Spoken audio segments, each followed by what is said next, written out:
Hello, everyone. Welcome to Symbaroum. It's Wednesday night. This is what we do on Wednesday nights and have done for the last, can you believe it, the last 32 years we've been playing this campaign. But it's good if you're joining us now. It's really good that you join us now here at the end of all things, or at least the second thing being the Witch Hammer. That's enough rambling. Okay, we'll get on with Symbaroum pretty soon. But first, I am going to do the usual promo nonsense. If you check down below, you'll find a number of links to YouTube and Twitch. Those are the main sites we are on. You'll also find links through to our Patreon, our Discord, our merch store, our social media, all the things you might expect. We currently run 3 nights a week. Mondays is Warhammer, that's only just started. Wednesday nights is, of course, it's Symbaroum. Thursday nights alternates between the Big Wet and Wicked Ones, with Wicked Ones on tomorrow. So come join us for those. We'd be delighted to have you. We also run one-shots around once a month or so. The next one of which is this Saturday Saturday the 27th of January. We'll be running Troika again. It's been a long time since we ran Troika.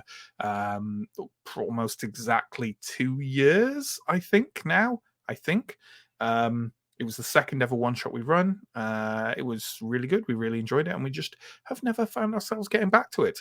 But there is a reason that we are running it. And in fact, if you tune in to the one-shot on Saturday, you'll have a front row seat for that announcement of why we're running it, which is very exciting. We're very excited. We are very excited people.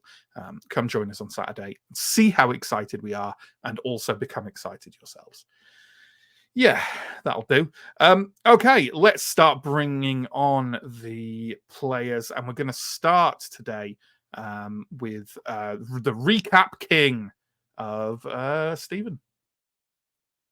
Is that my official title on the stream now? Is it? It's the official title of whoever is doing the recap. Oh, okay. It's temporary. You pass the crown, Yeah. On, that makes sense. Yeah. So I guess you're like, well, no, because if you'd regain the crown, you'd still be Stephen the First, wouldn't you? You wouldn't be like Stephen the Second. You are not a different person. So it's okay. It's my brain. Don't worry about it. Cool. Mike in private chat in all caps. Move on, guys. So you want to know what's been happening in the Witch Hammer? Or you wanted to introduce Alindra? I would like to introduce Alindra first. Stephen plays Alindra, former Templar novice, turned adventurer, big sword, hits people. We've wasted enough time, according to Mike, anyway. So why don't we crack on with our lovely meta recap, Stephen? I feel like we're real slick tonight. So if you want to know what's happened in the Witch Hammer so far, follow the YouTube links. Go back to episode 1. This is episode 49. How can you expect us to summarize 49 episodes? Okay, I'll try. We're on a big treasure hunt through Davokar for information on the location of the lost city of Symbar. After many misadventures, this quest has seen us kind of forcibly team up with a pretty decent roster of the NPCs we've met along the way. And we are now under Carvosti in the tunnels and caves, trying to avoid various horrors down there, trying to find a bit of information that the world is seemingly ready to go to war over, and if we can, to somehow contain that information. But right now doing that seems like it would involve quite a lot of killing NPCs. Yeah. Since you're stuck down here with them, at least. Yeah. Like that would whatever we find, they're going to find, and I imagine there will be some form of consequences. I suspect that cause and effect will continue to occur. Continue to do their terrible work. Yes, events will continue to follow other events. This is you're definitely in the find out phase of the campaign, I think. We've done 48 episodes of fucking about. Yeah, I think Definitely. that's true. And speaking of fucking about, let's bring on the second player. Let's bring on Chris, a man who hates me so much that he was just telling me that the opening section is a fucking disaster in the private chat. Absolute shit. He went on to say, absolute shambles indeed. God, what do we pay you for? This is a man who I once used to DJ with as a team, where our entire thing was running the worst possible night that we could, and everyone still they didn't love it. But Chris, you play Theo, don't you? Former infantryman turned sort of conscience of the group. How is Theo feeling about the situation you find yourselves in right now?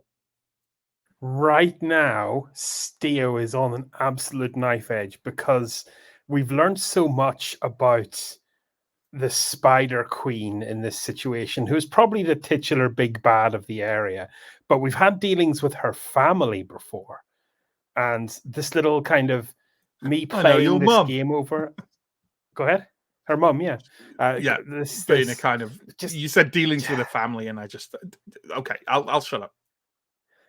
Just like could we parlay here? Is there a way out of this where we go, yeah, do you know what? They're looking for Symbaroum, but we're actually not. Get him, and then just have a big brawl. I'd like Steo is like desperately trying to find a way out of this that keeps Symbaroum away from everyone, because that is the safest possible outcome. Yeah, that's pretty much it. And to add their opinion to this growing mound of dissatisfaction, let's bring on John. John plays Sir Arendar, last scion of House Dar, and slightly naive young adventurer. John, same question to you. Like, what's Aaron's take on the current, like an imminent ending is happening one way or another, right? And I don't know. I can imagine everyone having big thoughts about it. Well, I suppose part of the thing, as far as Aaron's concerned, is he doesn't know that we're approaching the end. So he doesn't have quite the same sense of impending dread that I have. Aaron is currently making, or his current logic seems to be to make the absolute mistake of trying to make as many people as happy as possible.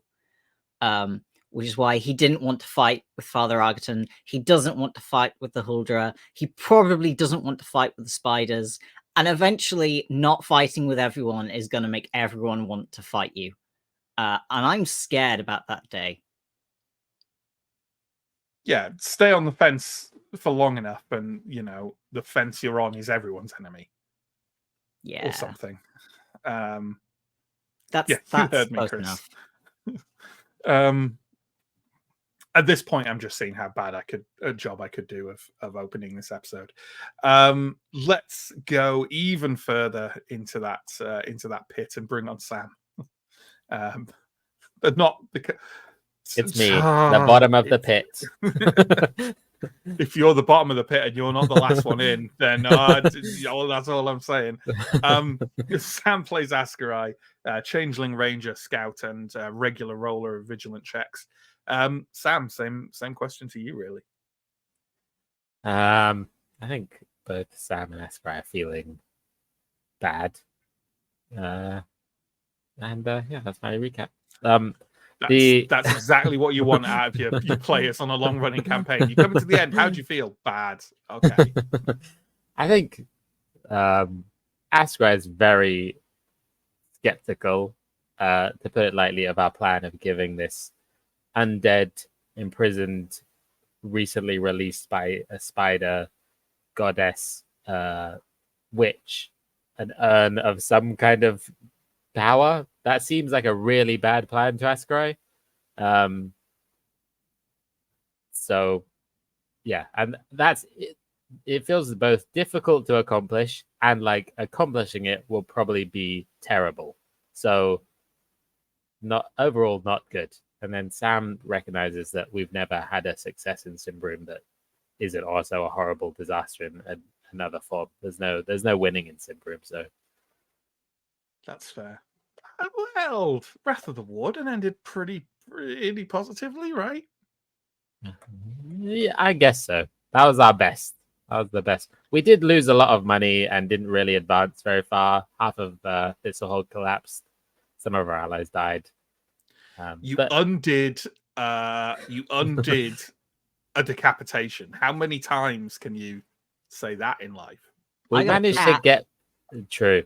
That actually is our greatest success ever. As a party, Aaron getting a cat is our top achievement. And you've responded in this part of the campaign by repeatedly thrusting that cat into as many instances of mortal peril as you possibly can. Speaking of mortal peril, let's bring on our final player. It's Mike. Mike plays Anton, Thea Gaprios, Holy Man, Roller of Terrible Dice, all these things and less. Mike, how are you doing? And again, same question to you. How are you and Anton feeling about being on the brink of rich, I'm sure, great success? I think there's a clarity that comes from being in a situation like this for Anton, because like when he's like speaking to different factions and there's some politicking going on, he always feels like he's being sort of moved around like a game piece on a board. And at least in these situations, there's a clarity of, oh, I've just got to survive, which might be easier said than done in this situation. As for me, there's a sort of a clarity that comes from coming to the end of a god-awful intro like this, where I now know that we get to go into the session, and that brings me some joy. Well, let me be the first to sabotage that joy by telling you I've got to do last week's recap yet. So in honor of Mike's dissatisfaction with it and everyone's, I'm planning to make this at least 55 minutes long. No, so last week you left the reliquary where the object of your searching lies, apparently. And you had decided and agreed to fetch this urn that the former holder Oriella was after. You decided to do this by taking a kind of safer, slightly more sneaky route. Kind of down through the tunnels, you encountered a number of things, some more notable than others. Probably most notable is you found yourself in the Hall of Tapestries, where you discovered various things, such as the fact that an alliance of elves and spiders seemed to have been the force that brought Symbar low in the first place, which was news to all of you. You then proceeded onwards and kind of up into an area nearish to the power node, where is the rough area that you're going to, whereupon you actually sprang an ambush on a patrol of spiders, at least partly inspired by Askarai's sudden vicious decision to wreak some kind of wrath upon them, since they were allied with the hated elves. And yeah, that's pretty kind of where we got to. You cut down that patrol of spiders and then cut your way through another vast tangle of webbing, and beyond which there was a corridor, kind of a rough stone corridor. And as you sliced through the last of those webs and they kind of like sprang back like severed steel cables, you heard somewhere not immediately close, but definitely not far enough away, a kind of chittering, rattling, high-pitched shrieking hiss, as if maybe one very big spider or a lot of smaller spiders were very, very displeased and alarmed. And I think that's where we left it, and that is where we'll pick up, folks.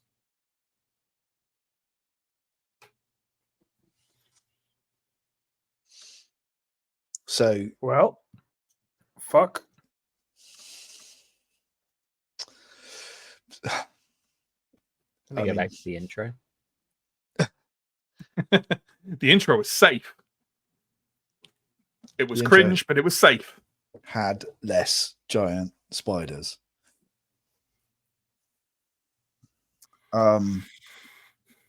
There's no way around this thing, is there? I'm saying to the others. For your information, the corridor in front of you, part of it stretches off to the left, and it seems to kind of be an even. It doesn't seem to move up or down significantly. Off to the right, it seems to rise slightly and curve as far as your torches can see. How this area was described to you is just there's a power node, the Spider Princess is there, and somewhere beyond or around or behind the power node in some way is the urn that you're after. Oriella seemed to hint that if you came up this way, you could basically go round, right, and avoid the Spider Princess herself. But this is the corridor to you. You don't know. If unless there was a part of the description that I missed, like the general plan that we were trying to follow was to head down and kind of under where we thought the Spider Princess was, and then kind of up behind. Have we come up? Do we feel like you have definitely come up? Like where you fought the spiders was like part way through the upwards motion, and then you went through the kind of chamber of fire where the old magical effect happened, and then you came up from there as well, and that was where you found the webbing, and that's where you are now. So no, I'm trying to sneeze, but not sneezing. It's very frustrating. We haven't seen any like tunnels off this corridor for a while, have we? Like since we've come up to the top. No, not really. The tunnel up from the chamber of fire was just one tunnel leading up and with a slight curve to it. So no, not really. There are a number of ways in which you could try and orient yourself and try and make a choice as to what direction to go. But before anyone does that, I'm going to need them to make some kind of roll and also tell me exactly how they're trying to do it. Like, what idea do you have that could spark maybe trying to find the correct path? And obviously, everyone will be looking at Askarai at this point, but suggestions welcome from anyone.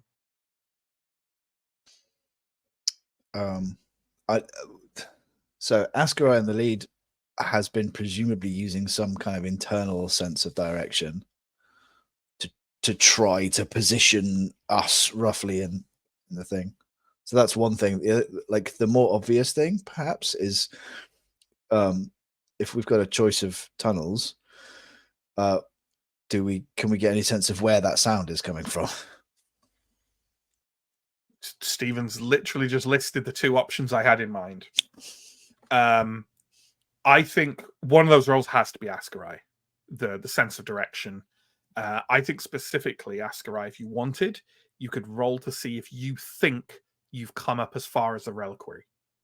Like if you think, because the way the Huldra described it, it sounded like it was roughly on the same level, right? So you could roll to see if you think you need to go further up, or if you think you're at it now. I'm happy for you to do that. I will give you a cunning roll for that. And I will give you a +2 because you've been very good at navigating these tunnels so far. The other idea, where does the hissing sound come from? Stephen, if you think that will have occurred to Elindra, you can go ahead and make that roll, or if you want Elindra to say it out loud so someone with a better, because it'll be either vigilant or cunning, so someone with a better stat could make it. I'm a 10 for both of those. I think Elindra, it will have occurred to her to try to hear where the sound is coming from and maybe not go that way. So sure. There may be better people to roll this than me, but yes, I will roll. That's absolutely fine. Well, if you're basing it on vigilant, you know what? I'll give you a +1 just because it was a real loud sound. Cool. So I need an 11 and I roll a 20. It's going to be one of those nights. She's behind us. Yeah, Elindra's really got no idea. Askarai, how did you do with your cunning roll? I haven't made it yet, but I'll give it a go. Let's see. That's a 19. It's not a 20.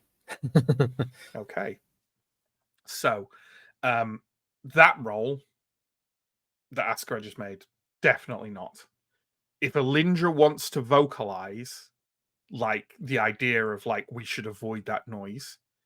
I'm happy with not everyone making the roll, but let's say one other person making as a like leader for the group in that stat or whatever, making that roll. Yeah, I think she'll visibly be like, I can't tell where it's coming from, and see if anybody. Sure. Askarai's too busy thinking about up and down. Yeah. So who else in the group would like to make either a vigilant or a cunning roll? Who's got a best? I suspect Anton probably has the best cunning in the group. Yeah, my cunning's 11, my vigilance 13. Oh, okay. 13's not bad. I mean, We have got the plus, you know, we've got the you know, the -5 Anton effect. But yeah, the Anton tax. No, it's the Anton effect and the Mike tax. Am I going for this then? With vision? Arindar has a notoriously shit of both of these, I think. Yeah, unless you want me to roll against a 7. Yeah. Come on, take a +1 on your vigilant. Okay. Yeah, I make it. That's an 11. Okay. You are like 99% certain that the hissing noise was coming down from the left. Okay. The flat, balanced. I will sort of very quietly sort of indicate to the left and indicate that is not the way that you want to go, and then indicate to the right and sort of point more in that direction. Not or the other direction. Just ahead of you, past where the webbing was, Lindra and a couple of the kind of ranger scouts kind of like hunched over, like looking either way. You see Lindra kind of look in your direction at your kind of gesticulating. She kind of nods silently and nods to Marvello. So she clearly agrees with you that that way is a spider princess, or at least a lot of spiders. Yeah. Okay. Yeah. I guess we're all creeping forward. Yeah. Lindra seems happy to go down the right-hand side anyway. Looks like Chris is gearing up to say something. Yeah, I think creeping like cats out of the bag, we kind of need to at least walk purposefully, if not maybe jog.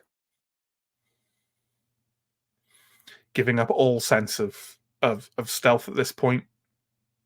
Just moving as fast as you can. Do you know, I'll stop talking about it and actually say it's like, there is no point in sneaking.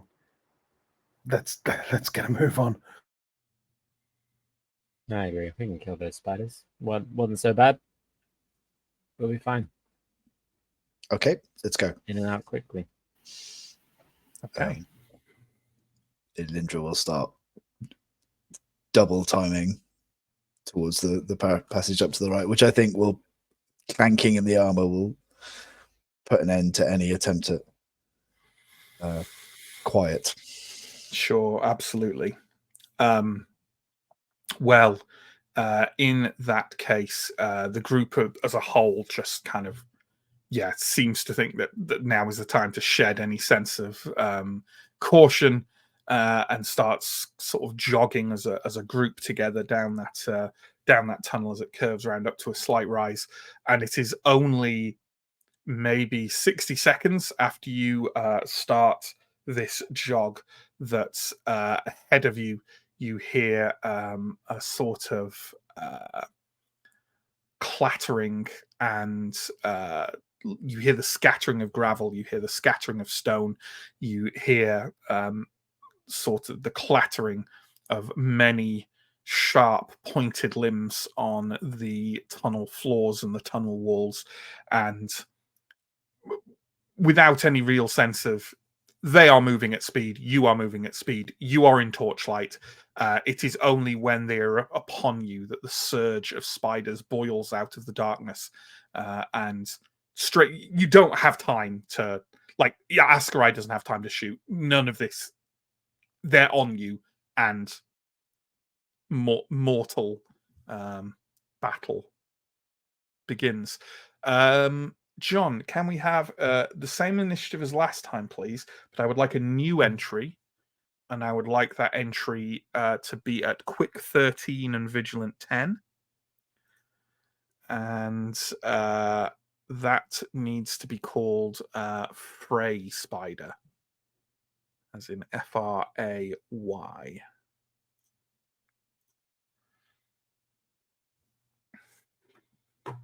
And again, we are going to separate out your combat with the rest of the NPC's combat.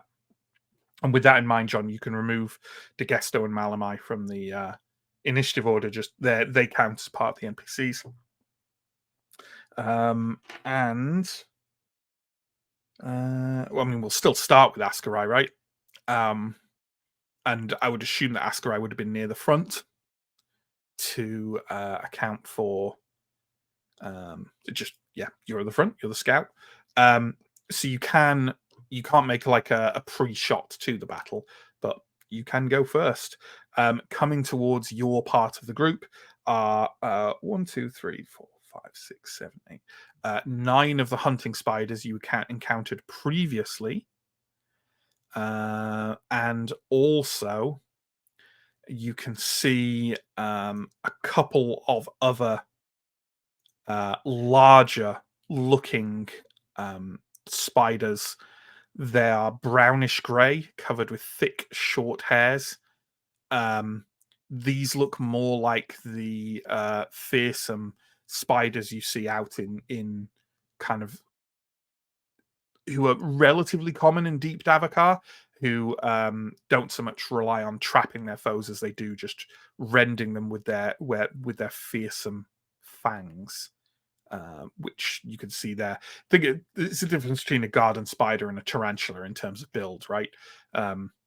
They look like they'll be a lot more trouble up close and personal, put it that way. Yeah, Askarai, what are you shooting at? I mean, a spider, I'd have to guess, but yeah, I think Askarai is definitely going to shoot at one of the big ones, and will probably still take a double shot, like rather than the armor piercing shot. That seems to make sense. And I will use my hunter's instinct to give me 2 tries and a d4 on damage. I hit. Well, your roll is at a -3. That is their defense. Okay, I need a 13. Okay, that's a 9 on the first shot, and the damage is a d10 plus a d4 plus 1.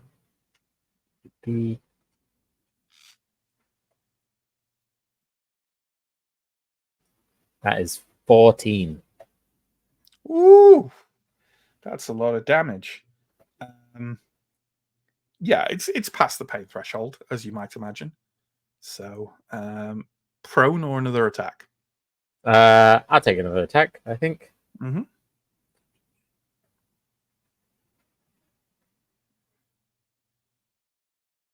That's a 6, which is a hit, and the damage. I rolled nearly my highest and then nearly my lowest. That's a 3. Well, That's a 3. Okay. So what happens from that altogether? In fact, you know what I'll say? I won't narrate it until we're finished. You still have your second shot, right? Yeah. Right. It's not dead. So Okay. Do you want to fire at it again, and then I'll narrate the whole thing? Try again.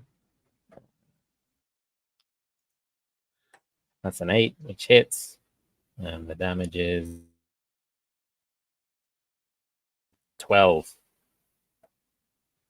The damage is 12. Yeah, that's a bit better. This Fray Spider is kind of like, unlike the others, it doesn't kind of like crawl up along the walls or anything like that. It's kind of plowing through the mass of other spiders with some disregard to them, kind of knocking them aside like a kind of arachnid tank. And the 3 shots, you count that all 3 did hit. One of them is kind of splintered and tumbled to the ground. The other 2 kind of pierced through its eyes and embedded themselves into its brain. But Still, when it crumbles to the floor, you do note it took 3 arrows to put it down. That's quite unusual for you. But one of the 2 Fray spiders against you all is dead. But now we've got some hunting spiders. And I said there were 9 of them, which there are. 5, 6, 7, 8. Oh. And I haven't. No, there are 8 of them. Yes, there are 8 of them. I was wrong. Okay. 5 of them are going to fire webs at a randomized group of you individuals.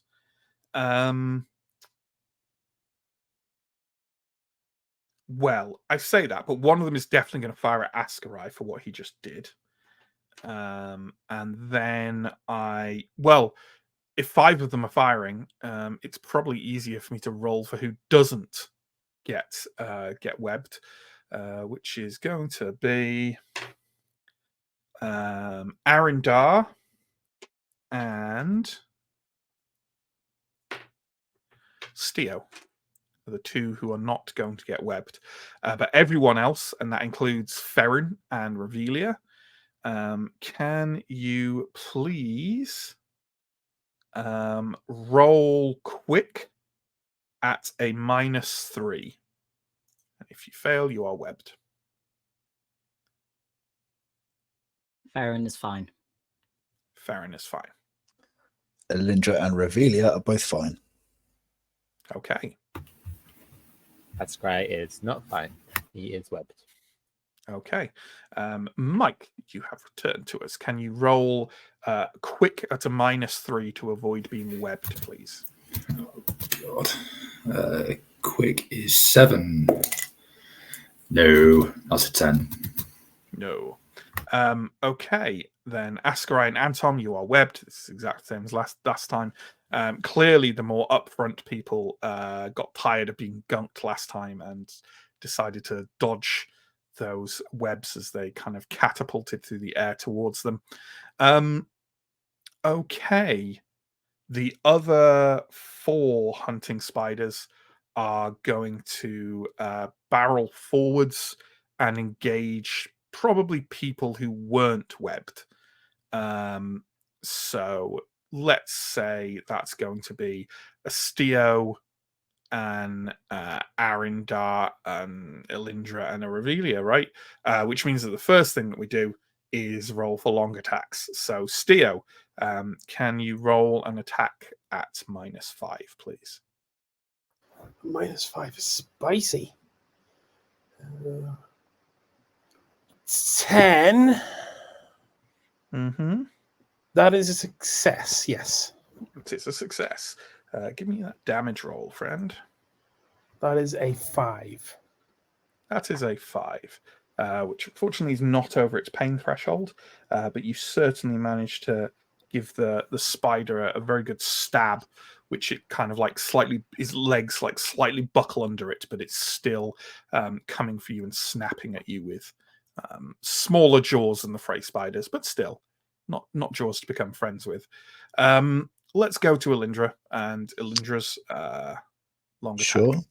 Just in -5. case I don't say it, I have disengaged it with my reaction, by the way. I figured you would have, yeah. Cool. Right. So I needed a 10 and I got a 10. So that's good. Now we're in a new scene. I did not have time to put up Revenant Strike. So damage is 15. Yeah. A mere 15. A mere 15. Yeah, this thing kind of leaps through the air at you, and you just slice through it and keep going as sort of insectile parts splatter down onto the upper part of your tabard and your chainmail. Yeah, that one's done. Can we have defense rolls then for Arindar and Revelia, please? Yeah, I should probably say they're at -3. Right? Yeah, -3. -3. That's a fail from Revelia. There's Okay. also a fail from Aaron. Okay, then can I have a couple of armor rolls, please? 1. Oof. 2. Okay. Well, Arindar, can you take 1 toughness damage, please? And I wonder if you can calculate what Revelia should take. 2. But more to the point, both of those individuals feel a kind of hot, burning sensation where the spiders have kind of like crawled up, kind of like almost kind of mounted your chest and briefly fixed their fangs into kind of the probably around the base of your neck, where they could scrabble and try and just jerk forward and get a hold. That's going to be 2 poison for 2 turns. So on your turns, Aaron and Revelia's, take 2 damage for this round and next round. Okay. Okay. Hunting spiders actually did some damage. Good lord. But they're done now. So Elindra. Am I within running distance of the remaining Frey spider? Yeah, I'd say so. Okay. I say running distance, I mean standard move, because I've just used my long attack for the turn. So, but Yes, I can move there and you are. attack this thing. Yes, you definitely can. You can like stride through the combat, and the thing is large enough that it's easy to like, see where it is and move towards. I figure the smalling hunting spiders, although they're unpleasant, are kind of a known quantity. I don't want to find out what this is like, so I figure we'll put it down first. What would you like me to roll? I would like you to roll against a -3, please. Okay, I need a 12. I got a 4. So damage 7. Okay. That's I don't need to tell you that's not enough based on what Ascarai did.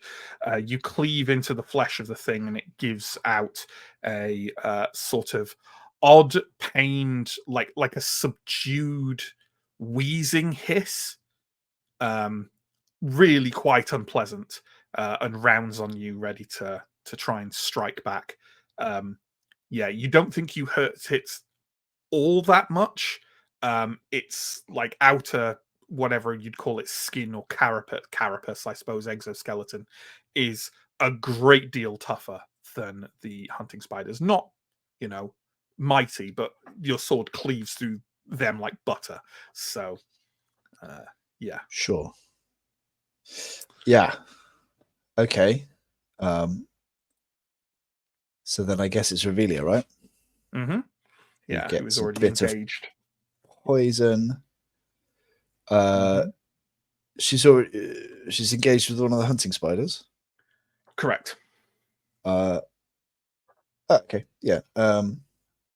Of course she is. It attacked her. Yeah. Yes. She's going to try and make its face sore. That's a -5. A -5 because they're little, right? Yeah, because they're little and they're fast. She just made it. So there's a D10, which is a 10. So 10 damage? Yeah, I think she's annoyed at it. She is very annoyed at it. Clearly, perhaps the key with Revelia is getting her to get bitten and poisoned by something makes her mad. The thing tries to kind of leap on her again, and she just drives her.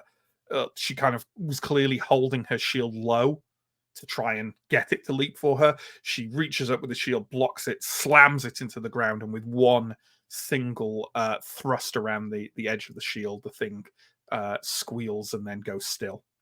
So she killed it. Lovely. And now we're on to the Frey Spider's attacks against Elindra. So, can you roll me, please? Just give me 2 defense rolls at -5. Okay, defense is 13, so I would need an 8. And we roll a 15, so that's a fail. And a 20. Okay, so well, let's fail, but worse. Yeah, let's handle these separately then, so we don't get confused. So that first one is just a normal fail. So can you please give me a just an armor roll? Sure. 4. Okay. So that is going to be that much. Yeah. Okay. So the Frey spider kind of it's you saw when it was moving forwards and kind of running towards the group. It's fast, and you knew that. But as soon as you kind of engaged with it, it sort of slowed down and started kind of almost oddly and hypnotically like weaving side to side on its legs. Not genuinely hypnotically, just like an oddly dance-like gesture for the peril it was in. And you now realize that was perhaps to lull you into a false sense of security, as it, with blistering speed, rears up and kind of tips its body forwards onto you, pushing you backwards, and you feel some of the chainmail just under your collarbone crumple and like rip apart as two sharp knives of pain enter into the muscles on top of your ribs there, and you feel a kind of spreading fire kind of along, especially like over running down your arm as you kind of rear back from it, and it drops to the ground. Take 4 toughness, and also you now have 3 poison for 3 turns. Can someone, while I'm doing all this stuff about with the Frey spiders, I don't think poison stacks. I think poison just reapplies if it runs out and you get bitten again, right? I don't think it, like, if you get bitten twice and it inflicts 3 poison for 3 turns, I don't think you have poison for 6 turns. But can someone just check that while I'm doing this?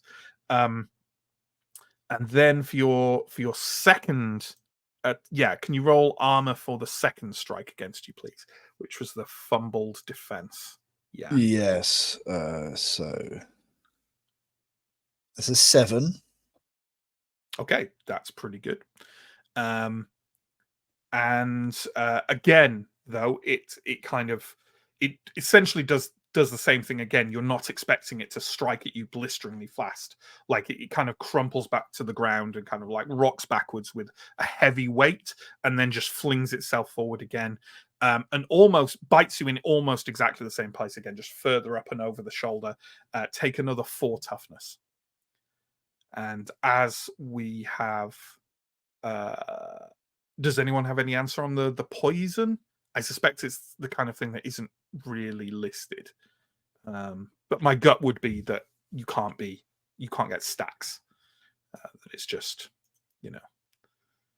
I would say if you get bit next turn, then the counter starts again. Does that make sense? But that you don't get higher poison, or it doesn't add up for like 6 turns or whatever. Each hit that wounds an enemy will also poison it.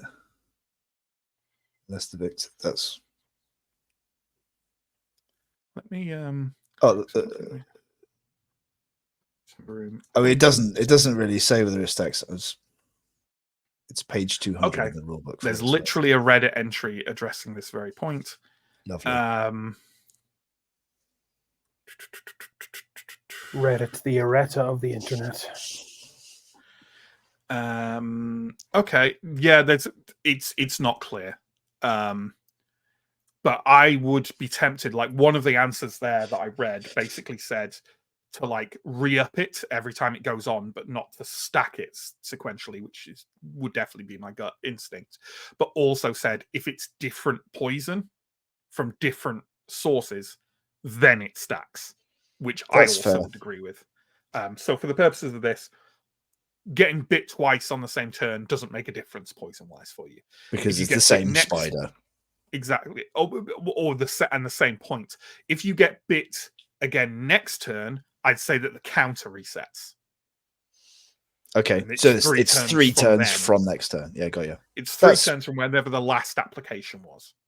That seems equally fair and sufficiently perilous. I think it's a good balance between perilous and poison enemies equal everyone dead. So there we go. Cool. And also, at this point, do you remember our lovely, terrifying roll on the table of which NPCs get horribly wounded? Oh, yeah. Yeah. Well, the imbalance between the two groups is even more now. So now we're going to do that roll twice a turn until the number of times I've calculated it to happen are eliminated. So with that in mind, who would like to roll to see which one of their dearly beloved friends / people they don't care about take some damage? Let me at him. I hit them all. Okay. Chris hates them all, so Chris can. It's a D12. That's a 1, a critical NPC. You're more right than you know. You can see a little bit beyond Elindra. You can see Marvello facing off against 2 of the Frey spiders, kind of battering one in the face with his shield and slashing at the other with his sword.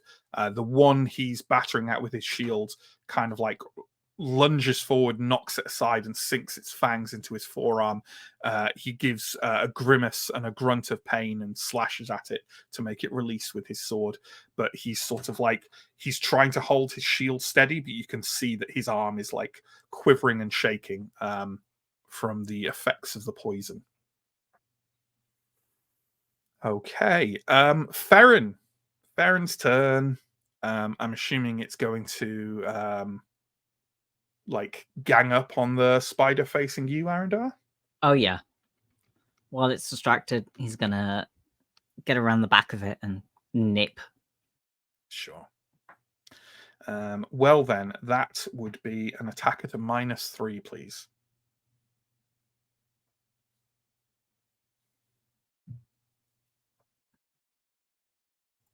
That is a fail.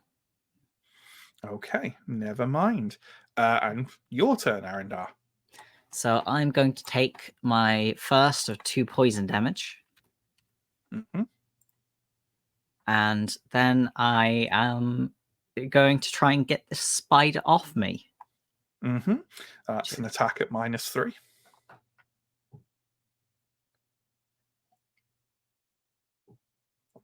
That is a success. But only 5 damage. 5 damage. I think that's, it is below that pain threshold. Wait, do I get extra damage for flanking as well as? Yeah. How much was it? A D4. It is. Yes, a D4. Okay, 6 damage. Okay, that I believe is above its pain threshold, but let me just double check. It is above its pain threshold. Prone or another attack. Okay, I'm going to go for another attack. John, I think that John wants these things dead as soon as possible because every time I've described a spider attacking someone properly, I think I've given John the fear a little bit. I don't like spiders. That is success with a 12 and a 13 and 8 damage. So that spider is off me. A 12 and a 13? Oh, do you get like... My target was 13. I rolled a 12. I see. Yeah. Well then, as it kind of rounds to try and defend itself from Farron's vicious nips and slashes, you manage to rather easily sink your saber into it once and twice again. The thing takes a couple of weaving steps away and then crashes to the tunnel floor. So that's another dead one. Steo, you are unengaged. I am unengaged. Aaron is also pretty safe-ish, I think. Mm-hmm. I feel Antom's probably at the greatest risk right now.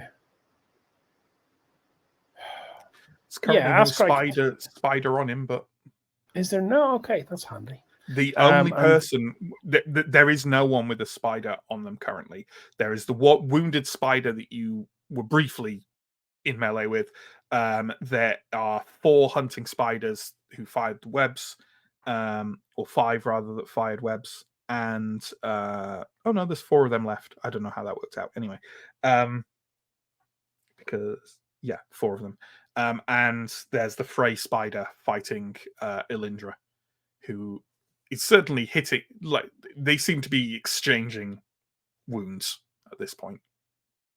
I think I'm going to cause trouble with those ranged gobshites. So I'm going to make an approach to one of them. Sure. Well, get your long attack in then, please, at -5. That is a success with a 4, and that's 11 damage. Well, then, you basically kind of like, jog up to this hunting spider, which is kind of like coming down onto its front legs after kind of spraying this awful gooey webbing material all over the party, and it kind of readies itself for you and just scuttles forward a little bit, and you just thrust in and out, impaling the entire thing from face to abdomen, and then draw your spear back. Yeah, you killed it. You stabbed it good. Great. Well, then I'm going to forswear my second attack and use it as a movement instead, and go to engage another spider. Give me another. Yep, give me another long roll. This is how you long, ladies and gentlemen. Oh, that's a 16 though, which is a fail. Okay, yeah, no problem. Miss, unfortunately. Which means you are engaged with it now as well, right? So yeah. Okay, no problem. Who we got next? We have Anton, who's a bit gooey.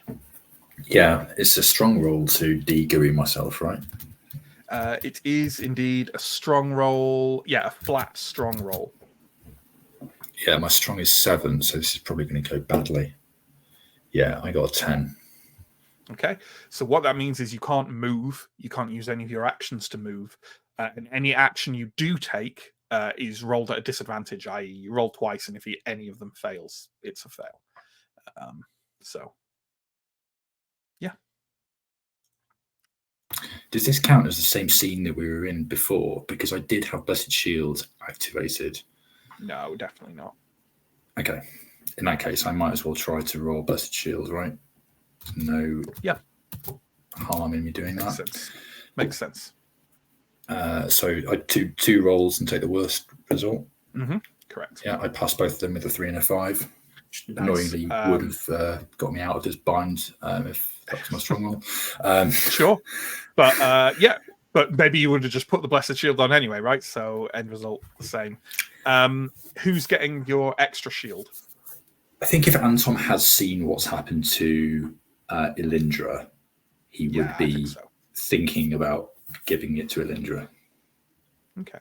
Elindra, you feel like, I mean, it's warm already down in these tunnels, but you feel like an extra warmth kind of flowing over you from kind of the rear of where you've been coming from. That seems to originate from your companion. Okay, and then we have the companions again. I've got a few things to take care of here. But first of all, before we do anything else, who wants to do the terrifying companion roll? Sam looked like he was rolling it getting ready to roll it last time before Chris jumped in. So he's eager. Give us a D12 then. That's a 12. That is a 12. Okay. You hear again exactly the same thing happened as last time. Yosefia and her surviving companion were lurking at the kind of rear of the group. Yosefia does, like, they kind of had knives out and engaged one hunting spider that kind of scampered around, but clearly they did not learn from the mistakes of last time, as dropping down from the roof of the tunnel, one of the hunting spiders lands squarely on the remaining fortune hunter, who lets out a brief yell of alarm followed by a scream and then a gurgle as its fangs pierce his throat. And he kind of wrestles on the ground with it for a few seconds before lying still while the hunting spider kind of like rears round, flicking arterial blood across the wall of the tunnel with its gnashing mandibles. Other fortune hunter down.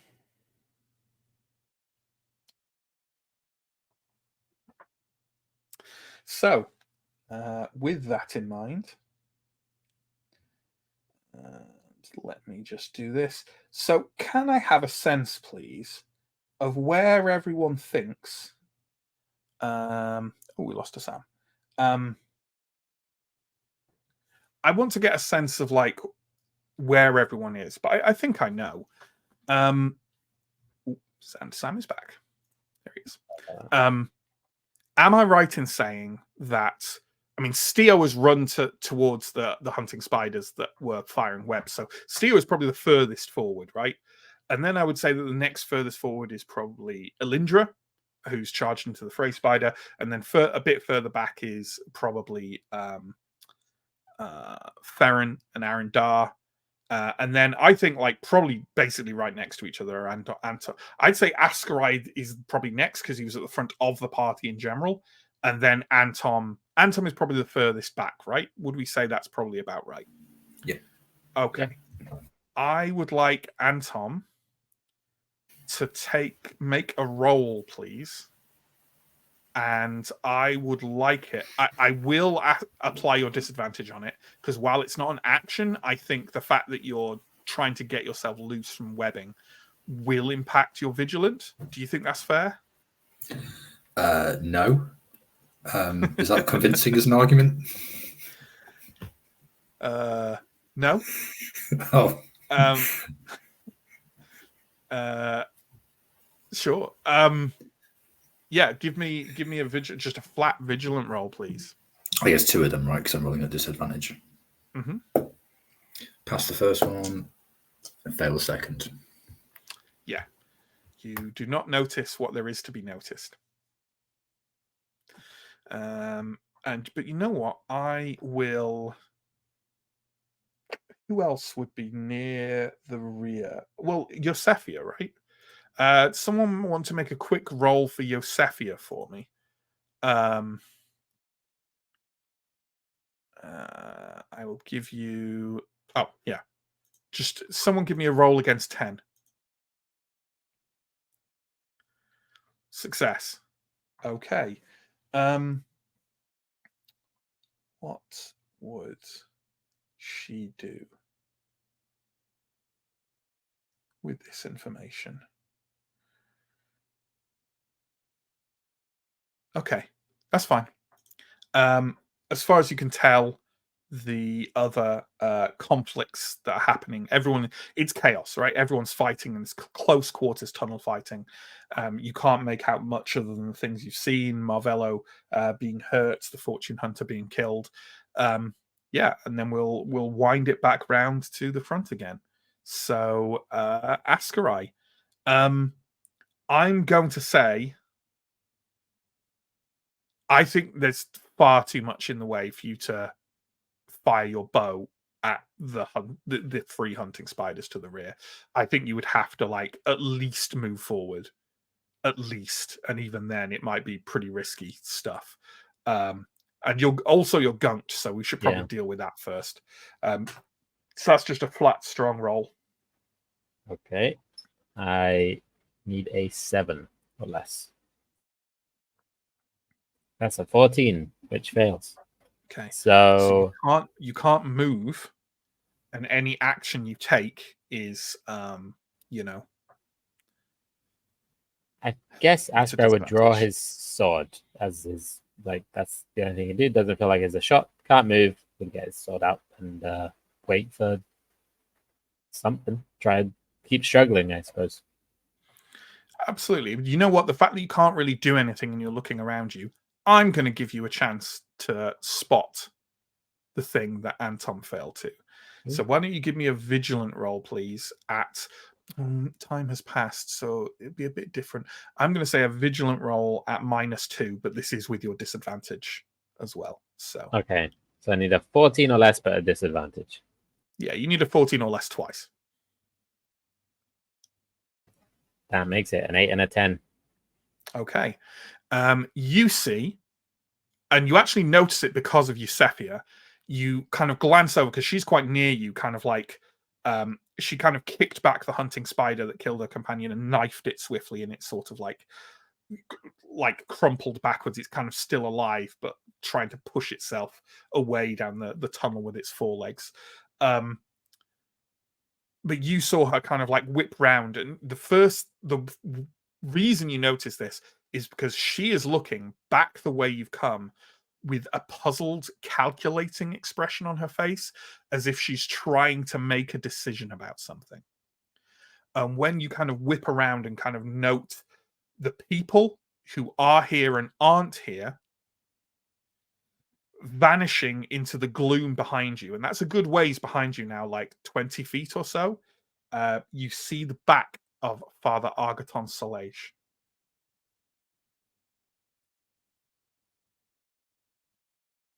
Okay.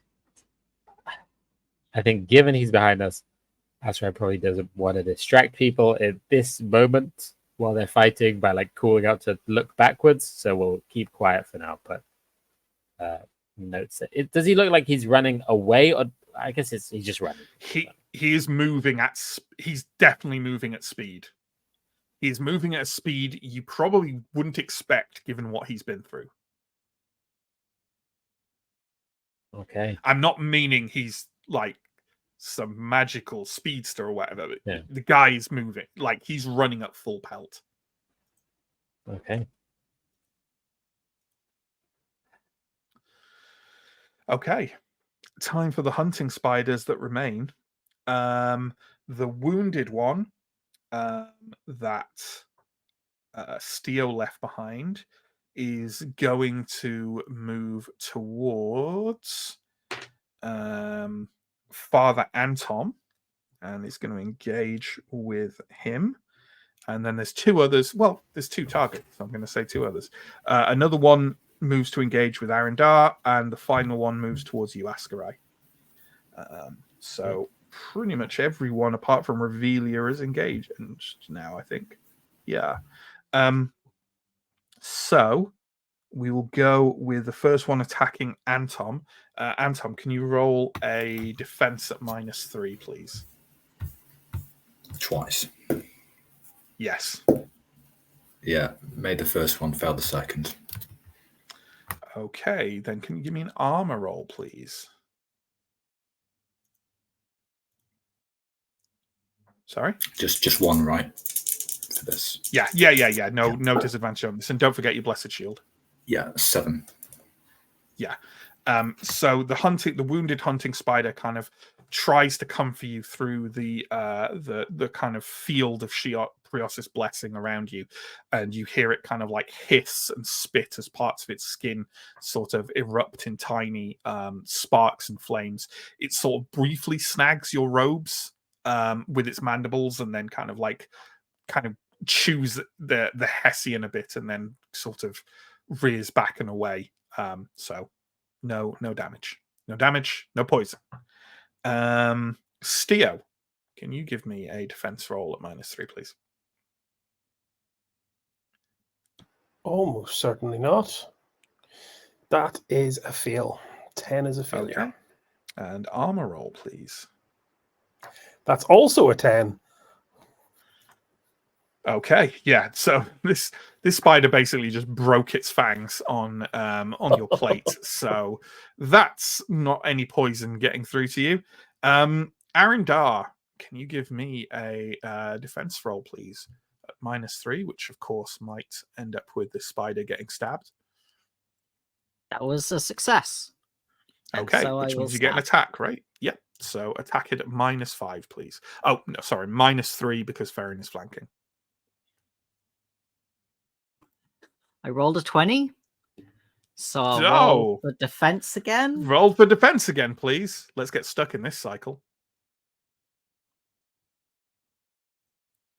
-3, you say? That is I say fail. -3. Okay. Well then, armor roll, please.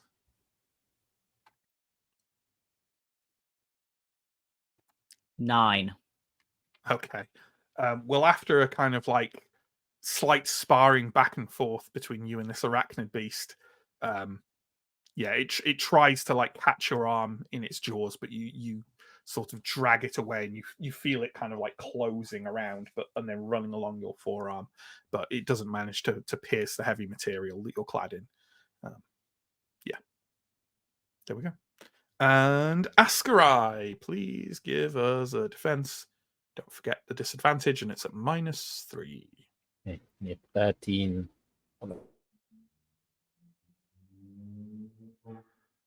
That is a success of 5 and a 9. Nice. Yeah. Well, in that case, the spider comes for you, but you manage to weave aside, even with your webbed extremities, making it a bit more difficult. Elindra, it is time for you to try and hit this Fray spider again. Yeah. -3, I believe. Poison o'clock first. That's applied. Oh yeah, That's the first of 3 rounds, right? Of poison. correct. On top of the 3 damage. toughness. Yeah. Cool. Right. Okay. So -3 for the attack, you say. I need a 12. That's an 11. How nice. Damage will be 11. Let me just calculate that in my head a second. Okay, so that is past its pain threshold. Would you like to knock it prone or hit it again? I would very much like to hit it again. Sure. So that's a miss. That's a 13. I'm wondering if it's worth just spending the XP to try and have another go at finishing it off. Or don't you have your backslash? We do. It does less damage, but let's do that and save the XP. Why not? So it's another attack roll. That's a 1. Nice. It's going swingy tonight. Okay, so it's D6 for the damage on the backswing, right? And then it'll be a another D6 attack for the no, not another attack. It's an extra. It's a perfect hit. If it was a 1, so it gets your backswing is D6, and then it's just a D6 for the perfect hit as well. Oh, lovely. Okay, so the backswing, I roll a 4 for that, and then if we roll another D6, that's a 2. So that's an additional 6 damage. Okay. Well, what happens is that as it kind of heaves its bulk towards you again, you step back in kind of most kind of longsword duelists or fencers in Ambria would easily recognize what you've just done and not make the mistake of stepping forward into it. But you sort of step back to one side, swing your body so you're like line on against it, and bring your blade kind of up and round in a boar's tooth strike, slicing through 2 of its forelegs and leaving it kind of crumpling forwards. Another swing goes wide as it kind of goes over the top. You weren't expecting it to drop down so rapidly. And as it kind of like pushes itself up as a last gasp to try and rear towards you, your backswing takes it and you feel it slice through something. As you step back, you think, at first you think, oh, that can't really have done much. And then an absolute gush of blackish green ichor sprays out from what approximates to the creature's throat, you expect. It gushes all over the floor around your feet, and the thing gives a soft, odd huffing noise and drops to the tunnel floor, dead. Fray spider's down. That's good. I'm happy about that. That is indeed good. Would you like to use your movement action for anything? Such as engaging something else to give someone else a flank? Sure. Okay, so who's nearby? Sorry, John, don't do that. Oh, thank you. Everybody's engaged with a hunting spider, right? No, Revelia isn't. Revelia is not. Everyone else is. Okay, so the nearest people to you, forward is Steo, and behind you is Arendar. I haven't really been paying attention to how they've been doing because I've been focused on this Fray spider. I'll go forwards to Steo. Okay. Have you? And that will count for your long for the turn, right? Yeah, I haven't used it yet. Yep. In that case, make an attack at a -5, please. That's a miss. So we'll go on the backswing again. That's a hit. Okay. That's going to be D6, which is a 6. Okay, that is over its pain threshold. Would you like to knock it prone or get another attack? Let's do another attack. Mm-hmm. That's a 20. Wow. The dice are really going for it tonight. They're Yes, really so- going either way, aren't they? So, okay, can you give me a defense at -3, please? Yeah, sure. I need a 10. We get a 15, so that's a failed defense. Okay, So and then that- armor, So that's D10, but there's also the blessed shield, right? correct, which is is that D6, Mike? Now, the blessed shield. D6, Yes. yeah. D10 plus D6. Sorry, trying to unmute. Yeah, it's 6. 9. Okay, yeah. After a complex series of strikes charging into this, you sort of caught a great gouge in its thorax with the tip of your longsword, and then stepped forward, missed and missed until it kind of reared up and kind of slammed into your tabard and sort of scrabbled away at it to no real effect, and then dropped back down. So you wounded it nastily, but it's still around. Still going.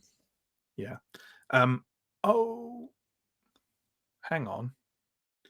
I don't think we gave you flanking damage, did we? No. We didn't, and we should have done because it's engaged with Steo. So can you Extra just give D4? me? It's D4, isn't it? Yeah, an extra D4 because it's possible that you killed it. Might make the So difference. That was a 4. okay, let's ignore all the latter part of that and just say you charged in and like sliced a great chunk of the thing's thorax off, and it just crumpled onto the ground and died. Just a quick lore question here. Is kill stealing an offense under Ambrian law?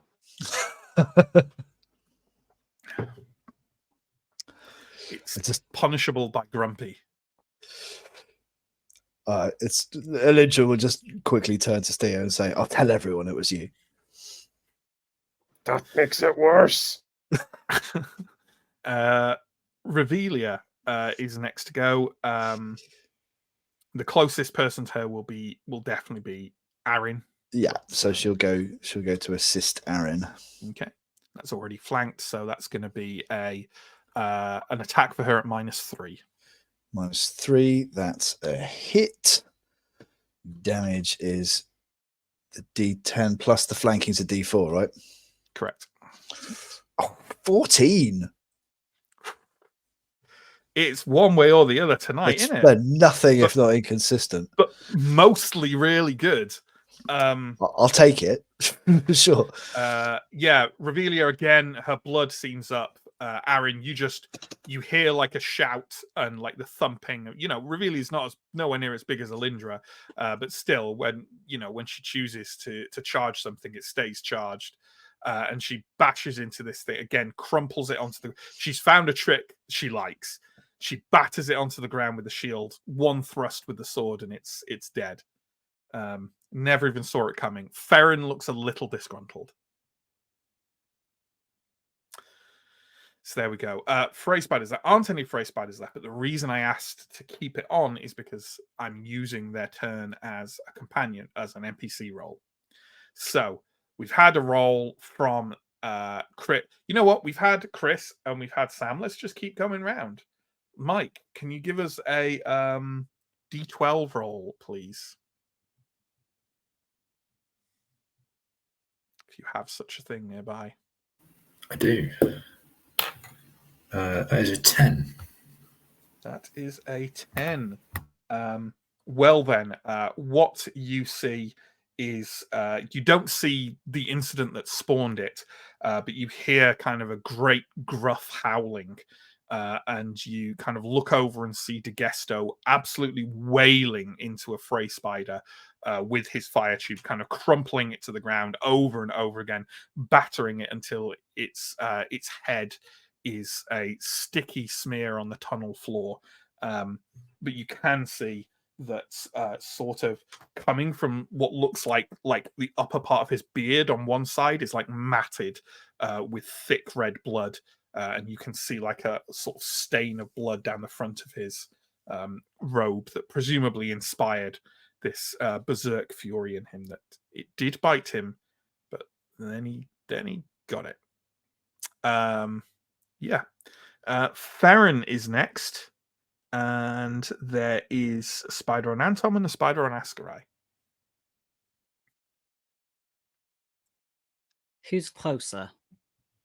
They're about the same, but the one fighting Antom looks a bit wounded in comparison to the other one. I think Baron will go for the uninjured one because he'll go for the one that's moving around faster, which I'm going to say Sure. is the uninjured one. Sure. Well, that's going to be a flank. So Farron can have an attack at -3, please.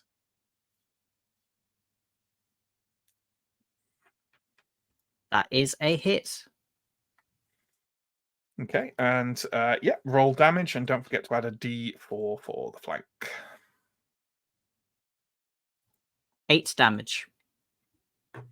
Okay, that is not bad and is well over its pain threshold. Would Farron like another attack, or would you like to knock it prone? He will go for another. I mean, in true cat fashion, he'd probably knock it prone, but he'll go for the other attack. Sure. With a success and 12 damage. Oh That is my the God. most damage. He rolled max on both the damage dice. So basically, what happened to you with Revelia has now happened to Ascarai with Farron, in that you were fighting a spider, Ascarai, and now Farron has literally just leapt on it, bowled it over, and they were just kind of rolling on the ground a little bit, with the spider kind of rising with Farron on its back. It's absolutely savaging this thing until, with a great bite and twist and wrench, Farron tears the head off the thing. And it kind of crumples to the ground underneath it, and Farron takes a celebratory bite out of the corpse and chews on it, and then kind of gives a kind of like and sort of twists away to look for perhaps another victim. He does. So Farron happy to help you. Can't think why, given your history. Ascarai makes a mental note to be more careful about not stabbing Farron in the future.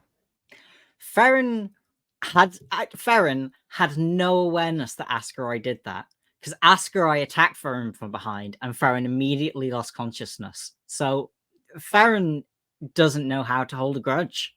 Farron knows. Next time, though. Next time. Arendar, the only spider left, is facing Anton. Then I will go to Father Antom's rescue. Okay. Give me a flanked attack at -3, please. That is a success with 9 damage. Okay, yeah. You slide your blade into the spider, and you are aware that the general ranks of the spiders seem to be sort of breaking. There is a scuttling noise as the survivors pour down the corridor away from you, and everyone kind of stands back gasping for air, and with a few pained groans. Yeah, but the only casualty again was the fortune hunter companion of Yosefia. I mean, the only dead companion, if we're counting, seeming deserters, then maybe we have to chalk another one up. But Okay, 2 minutes. Who's hurt? At this point, Ascarai will say, Father Salaj he ran. He seemed to be in better physical condition than he had led us to believe, and he was running back down the tunnel. I am not so naive to attribute that to cowardice. What's he playing at? Marvello? I'm fine. He just got my arm. Any idea why the holy man fled like a child? Let me make since you prompted it in him. Who wants to roll Marvello's? Chris, you can roll Marvello's cunning, which is only 7. That's a fail. I've got no idea. Maybe he was more traumatized than he let on. He has the hammer. Could he be going back to Aurelia? Lindra says, fuck. He didn't seem keen to give it up the first time we were there. As we were there. He wants it for himself. We have to make a decision fast. Fast. We need to head back. Follow him now. Some of us could fail, and some of us need to get the urn. He could die on the way back. Right, He may be Sinkhole dead Squad, now. we're going. Sinkhole Squad. We'll catch up with the priest. Lindra looks really torn for a second and then says, fine, go. Now, fast. Okay, no time for healing. Let's peg it. Okay. You just retracing your steps, I assume. Askarai, you're pretty confident of being able to follow the route back the way you've come. Yeah. At turn-offs, Askarai will check tracks quickly, but if he can't find anything, he will head straight back the way we came. Absolutely. 5, 6, 7. I am going to say that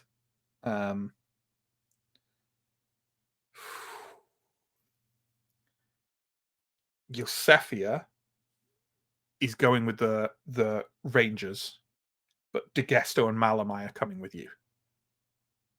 Does that sound reasonable? Yep. Okay. Marvello kind of shakes his head, like he seems very foggy. And Alindra, you can imagine you're going through the same thing. Someone else bitten? Aaron, you're going through the same thing. It's quite difficult to focus with this burning sense. It's like the worst pins and needles that you can imagine, kind of roaring through the affected body part. And as he kind of moves past you alongside Lindra and the other rangers, he gives you like a quick sort of clap on the back, kind of sending you on your way. Lindra, on the other hand, is moving almost as fast as she can, kind of up the rise towards, presumably, where the urn might be. Okay, I'm going to need some rolls here. I'm going to need a Askarai. I'm going to straight up assume you're the one leading entirely on this, right? Okay. I am going to need you to roll to go back the way you came. Either of a couple of rolls here, either a vigilant at -2 or a cunning roll. I assume your vigilant -2 is a lot better. Yeah, it's definitely better. Can I use Pathfinder on this, which is like following tracks and finding ways to places? Does that give you like a double roll advantage, basically? Yeah. Okay, so I'm going to do a thing where you'll get like multiple rolls racking up here, right? And I'm going to basically make you roll to get to each landmark along the way. So your first target, I'm not going to make you roll for the Chamber of Fire. It's literally like back down and around. But the hall of Tapestries is where I want you to roll to next. And to do that, I need you to first let's make that vigilant and cunning roll to see if you get there successfully. Okay, so 2 rolls. I need a 14 or less.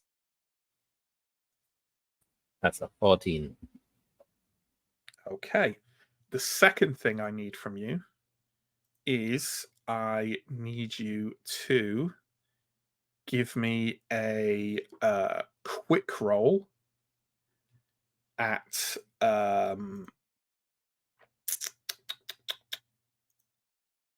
I need you to give me a quick roll.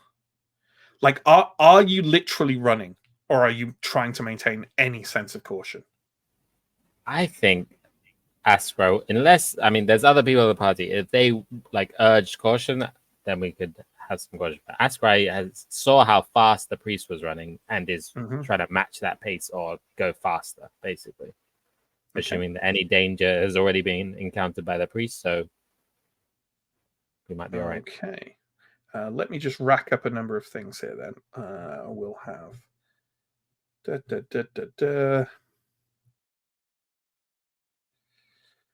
Can you remember how many... Did we have 3 or 2 rounds in that fight? Should know this from number of... It was only 2. 2 rounds. 2. Yeah. Okay, then can you give me a quick roll at +3, please? Okay, yeah, 13. That's a 10 success. Okay. Within just, say, 10 minutes or so, you find yourself basically like dashing at like a fast jog past the entrance to the Hall of Tapestries.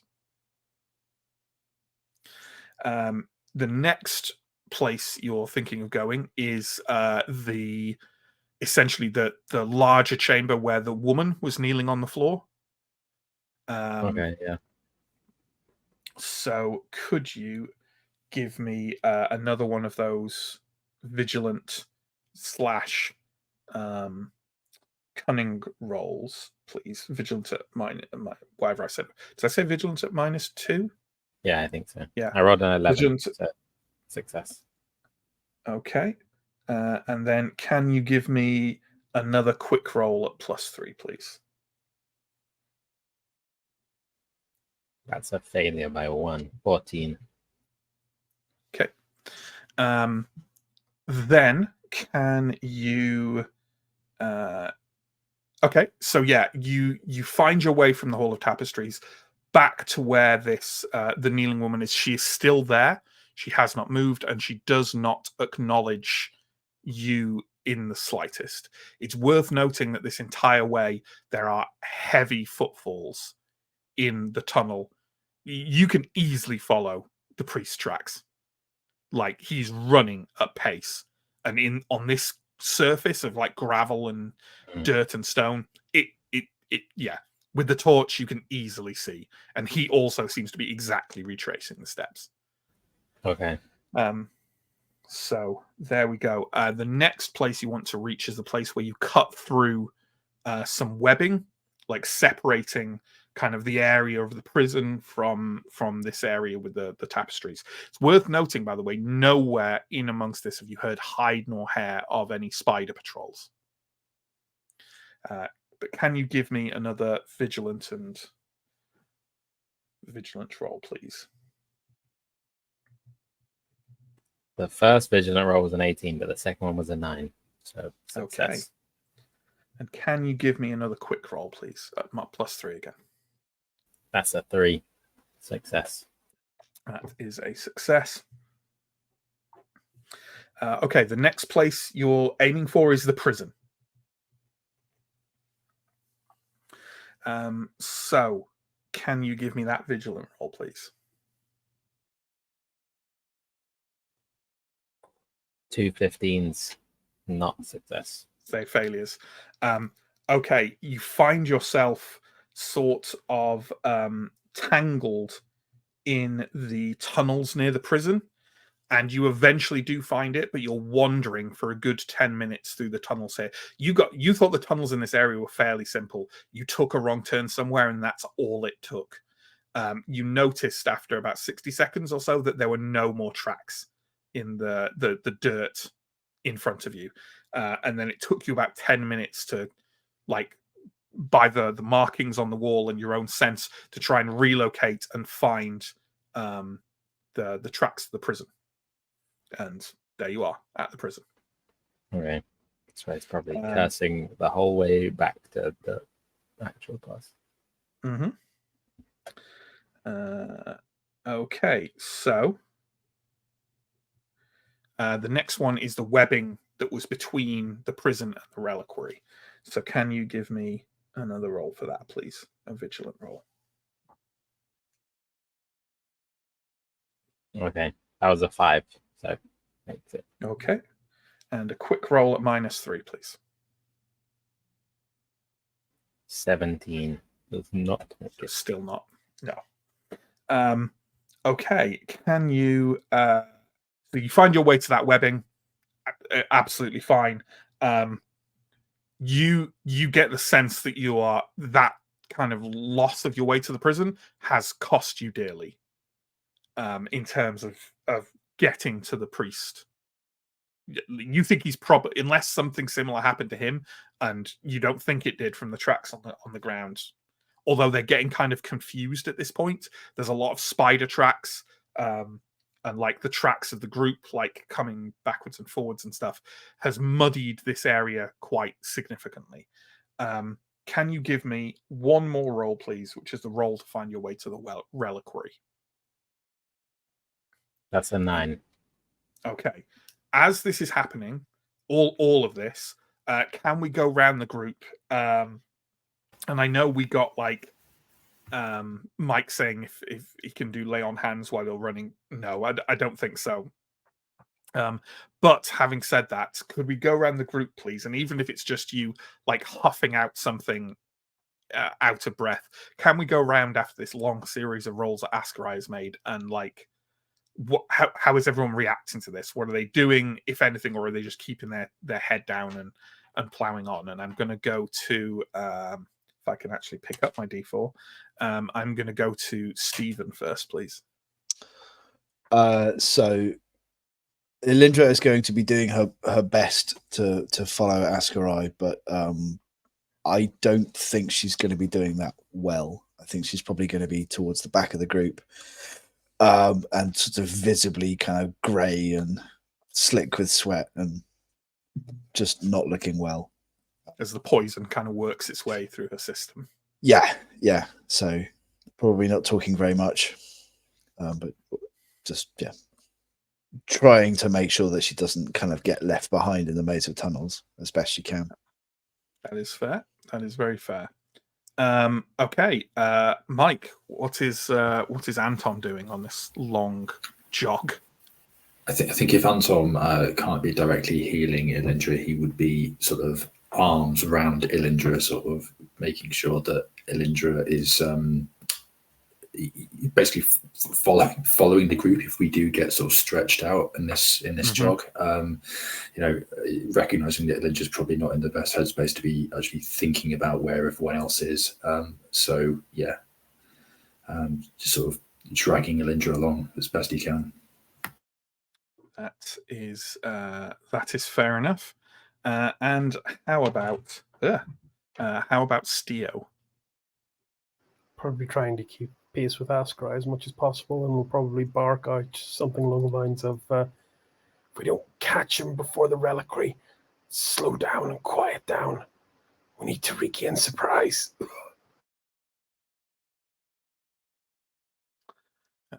Okay, and Arendar?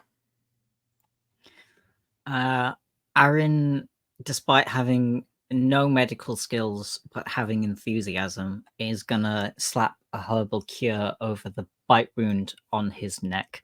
The poison's pretty much burnt off by now, but you basically just apply them and they work. Yeah, it's a poultice. So, it's a poultice. yeah. You do stuff it in the wound. Yeah, it's meant to draw out like foreign substances. So yeah, that's a 1 toughness regain, right? For herbal cure. Yeah, that's absolutely fine. Yeah, I think like doing a healing is one thing, but like just getting a poultice in your hand and pressing it and trying to push it into the narrow wound is probably doable while you're jogging along. Okay, Askarai, as we said, you managed to did we do a quick roll for this last reliquary one? I don't think we did we? No. So give me a quick roll at -3, please. That is an 11, which does not make it. Okay. Was that quick at +3? Did I say -3? You said -3. It doesn't make -3, does make +3. Yeah, +3. It's the same as the others. It's +3. Okay, yeah. Makes it. Okay. So this was a bit fast. I mean, the way between that last webbing and the reliquary is fairly straightforward. Askarai, as you kind of round a turn in the tunnels and you see kind of the light of those torches within the reliquary kind of glowing ahead. The first thing you see is what looks like something is on the ground near the entrance of this tunnel leading towards the slight opening in front of the reliquary. The torchlight from in front and that you're carrying isn't bright enough to see what it is yet, but it looks like someone or some people lying on the ground. I think the first time in probably this whole trip, Asker will slow down slightly to approach this and try and be a bit cautious, but we'll get closer and try and figure out what it is. You only have to walk a few paces forwards before you see that it is the bodies of the two rangers left to guard the reliquary on the ground. One of them seems to have been... There's a lot of blood on the ground around them, and they have at least one visible chest wound. The other one looks to have been sort of kind of scorched from head to foot, not really with flames. It looks like just the most awful sunburn you can imagine, just like light and heat has washed over them and left them horribly burned and dead. Anton, I'm very happy for you to roll, let's say, cunning at a +3. Sure. No, that's an 18. No, that's fine. I take it the group as a whole is slowing a bit. The one who looks like he's been killed by more kind of normal means, does he look like he's been killed by a sword? I mean, Sam is assuming this. A sword could certainly have done what was done to him, yes. Okay. I think there's a safe assumption here. For whatever reason, the priest has betrayed us. I don't know what. We're too late now. What are we walking into in that reliquary? Scout ahead, ask Guy, can you find out, has he spoken to her? Has he handed it over already? Are we too late? I'll try and get a look. Okay. If you need us to come in, if you need us to come in quickly, the code word is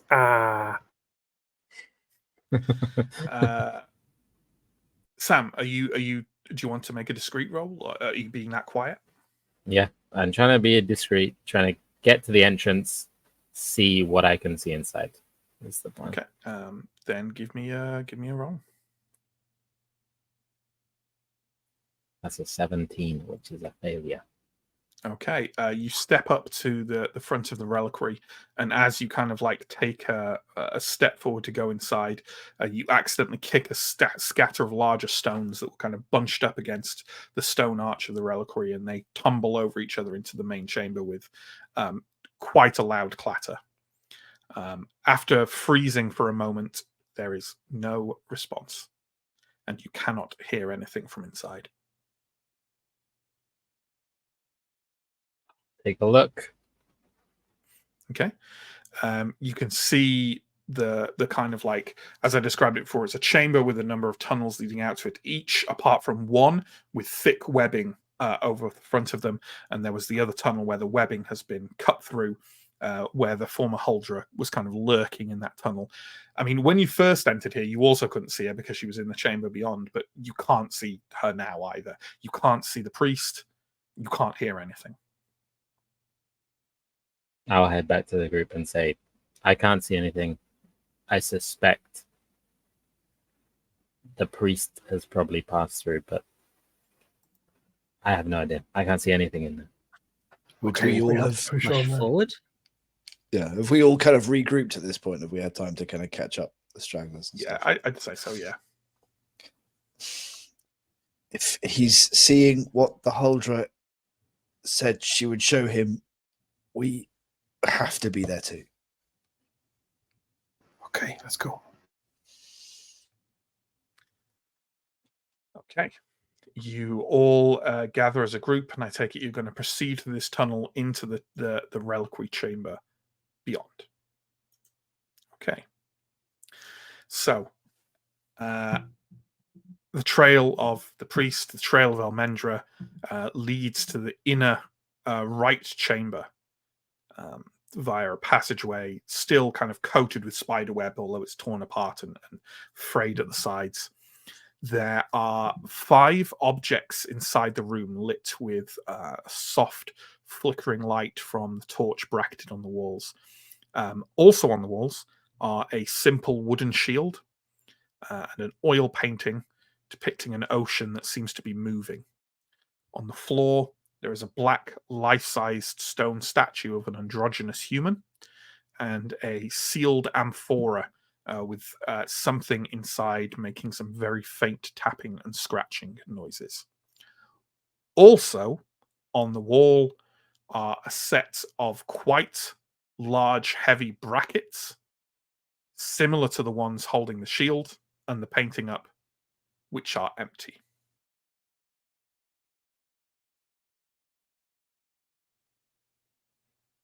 And no other that's it. exits, I assume. No other exits.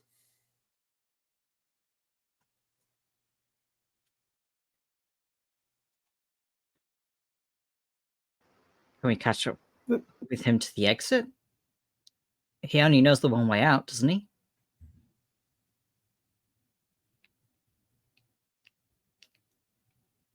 Fuck out of luck. Ascry, how far behind him do you think we were? You think you'd probably made time on him and then lost a significant chunk of that time before,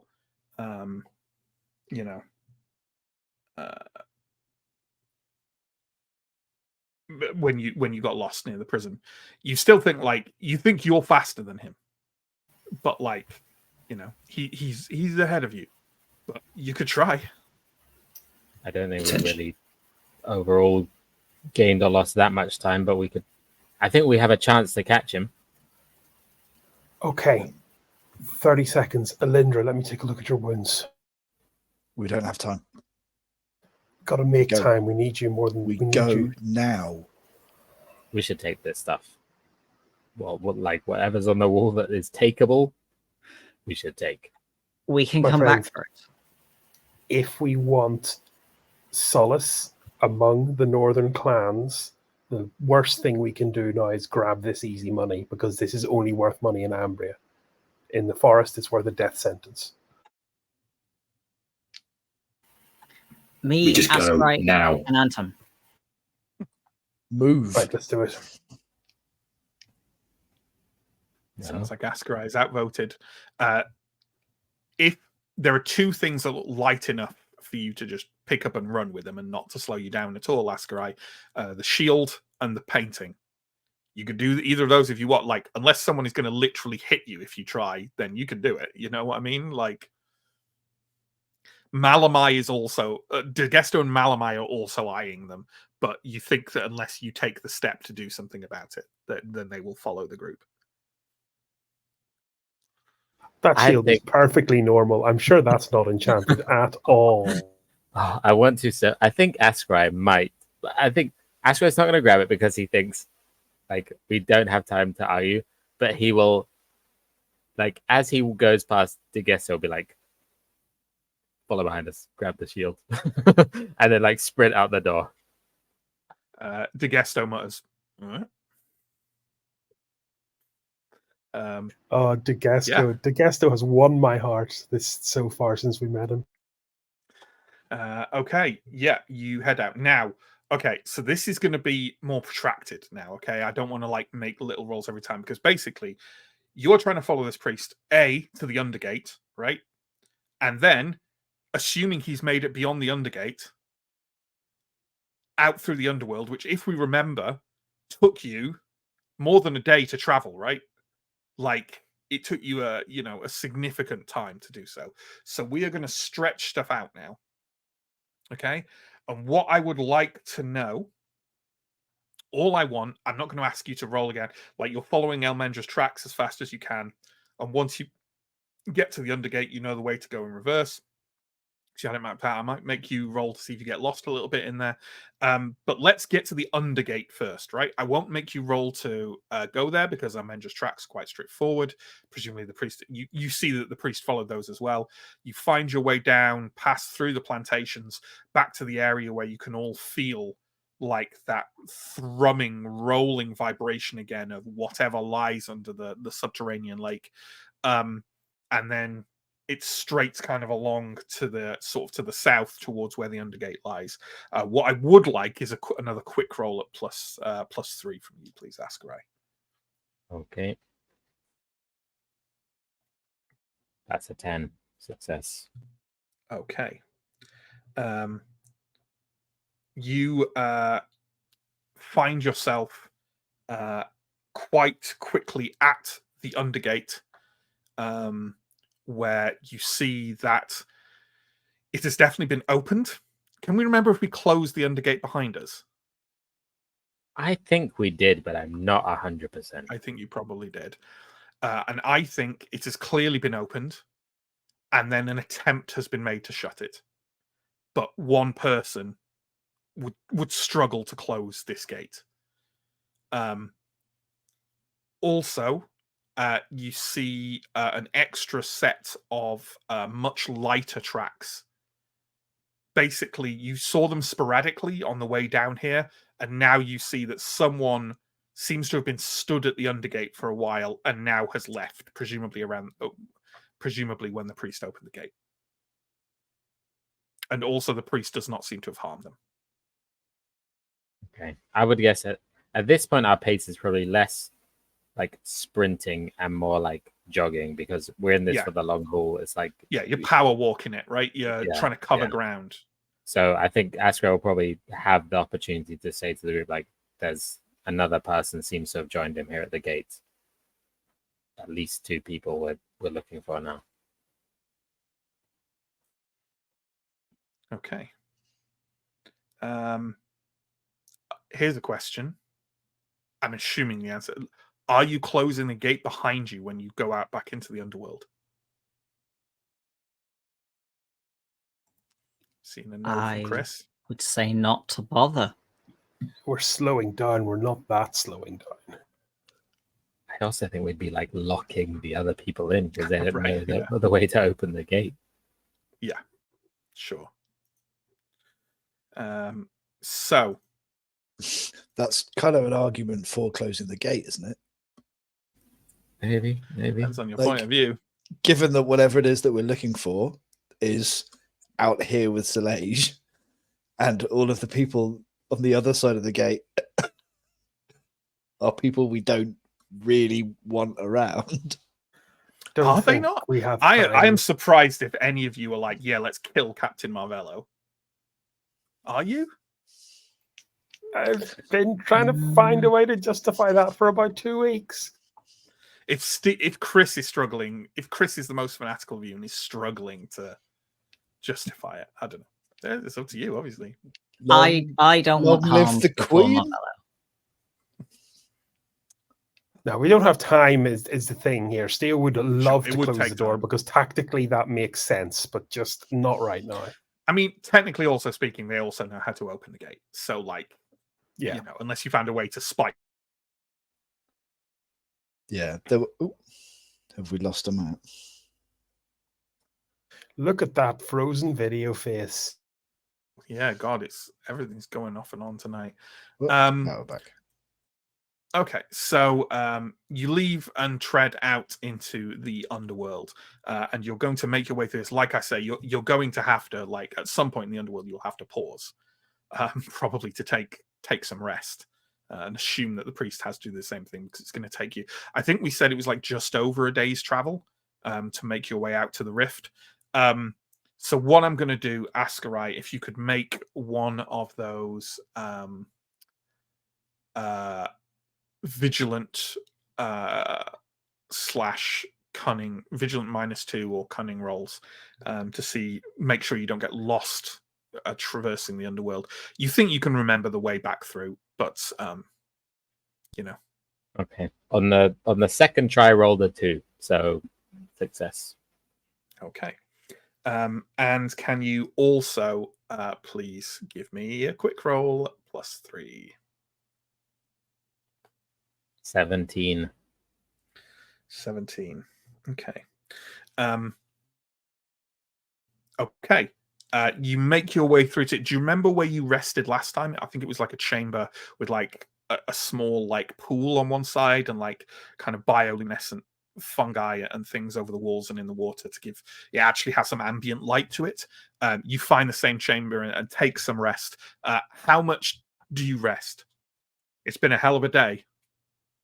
Are you taking a full a full night's sleep, or are you resting more briefly? I almost think that Asker will make the argument to not rest, because if he has to rest, like if we're thinking that he's going to rest, then we could potentially travel like another hour or less and catch him. And if he's not resting and we are resting, then we like may as well give up. So I think the argument is there to just like try and power on like until we literally cannot go any further, basically. I think also we've probably lost sense of the passage of time under here as well. Like, is it sleepy time? Who knows? It feels like a long time since you saw the daylight for sure. Yeah. I would also go for pushing on. But I'm aware Alindra is a bit beat up. Like, maybe just take 5 minutes to sit down and kind of catch breath. But yeah, like I think we could probably do that, but not like sleep. Is that the general group consensus? 5 minute stop, drink, heal, move on. In that case, I'm going to give you a little tick, or like I'll give you another chance to roll quick, but your quick rolls now are going to lose that +3 as your bodies are starting to kind of give up on you. But you can take, take another 2 quick rolls now, please, Sam. With 2 no chances. +3. Correct.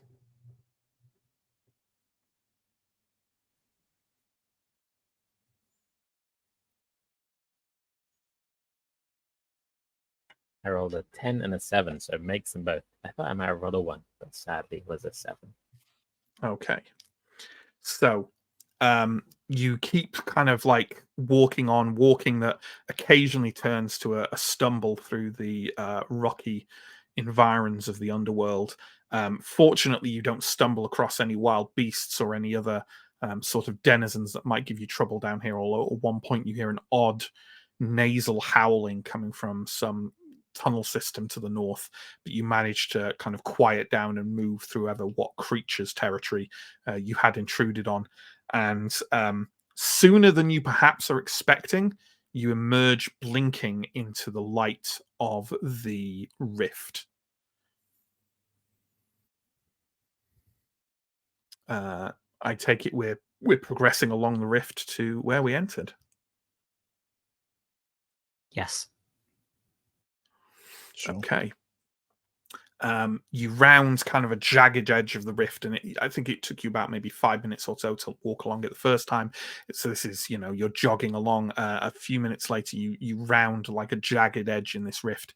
You see ahead of you where the rope is pinioned to the top, and you see the wounded ranger left behind to watch the way, lying on the ground in a pool of blood. Fuck's sake, they move fast. Can we inspect the body and see if there's like still warmth in the body or anything like that? The body has not completely cooled, but it's getting there. So you think you're gaining. Can everyone who's not Anton and examining a body give me a vigilant roll at -2, please? Can I get a medicus? Oh, sorry, yeah, no, I'm not. It's not medicus. I rolled a 20. I also failed. Yeah, Alindra and Revelia both fail. I passed. Then thank God for Steo, because you're the one who noticed that the rope has been cut near the top, but it has not fallen completely because the top part of the rope has looped round a kind of spur of rock that's sticking out from the wall of the crevice. The fuckers have cut the rope as well. We failed.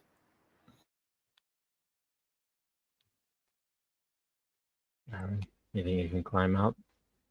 Is the rope caught then, but loose? I mean, do you want to give it a tug and find out? I will, yes. Okay, then you dislodge the top of the rope and it falls down to the bottom of the crevice and coils around you. Okay. Do you think you Can can you make it remind up me there, how- Aaron? Can you remind me how sheer the edge is? It's climbable. It's hard, but it's climbable. Okay. Steve and Lindra, stand underneath me. I would prefer a soft landing, or softer than the ground. I'm gonna Steel try will and climb take the grappling hook out of his pack as well and say, "Do you reckon I could?" Might Well, give you a try it safety before I rub. start climbing. Yeah. Steve's kind of gauging it to see if it's even kind of within his strength to get it up there, and if anyone else with better skills wants to come up. I mean, and say, even if it's part way, it's a help, right? If it's yeah, okay. if it's strength to get it up, then It's Revelia not. may. It's not strong to get it up. Like Okay. it's affected gonna by be- it, but it's. I want you to make an accurate roll modified by your strong. Yeah, so that'll be me then. My accurate is 15 and my strong is 13. That's a +2? 13 is a Plus +3. +3.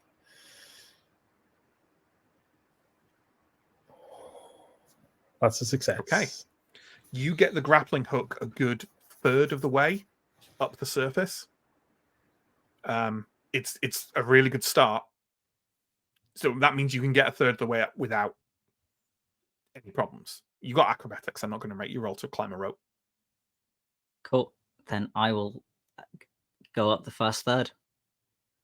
Are we doing anything before we do that? Is there something we need to take with us? The Right. rope that I have on me? Sure. You didn't say you do. So, are you kind of tying it around you, or? For now, I'm just securing it to my belt because I already have the rope on the grappling hook, and this is a spare rope in case I need it. So I'm gonna. Sure. I mean, it's also the rope you need to lower down for everyone to climb up, right? Yes. Yeah. Okay. Yeah. In which case, I've got the rope. I've got the rope on the grappling. It doesn't matter. Yes, It's I fine. have rope. I climb up the rope, and then I Mhm. will, from that point, probably unlodge the grappling hook and tuck it into my belt because I'm Yes. planning on moving up. Yes. Can you make to dislodge the grappling hook while maintaining your grip is quite, because the grappling hook isn't a climbing, like it's not like I can't remember the name of them, the pitons. Yeah, That you're you, right. Right, it's not quite like that. You have to like heave it up and out, right? Because it's clunked in. In that case, So if you let me finish. If you want to do that, could you make a strong roll modified by your cunning?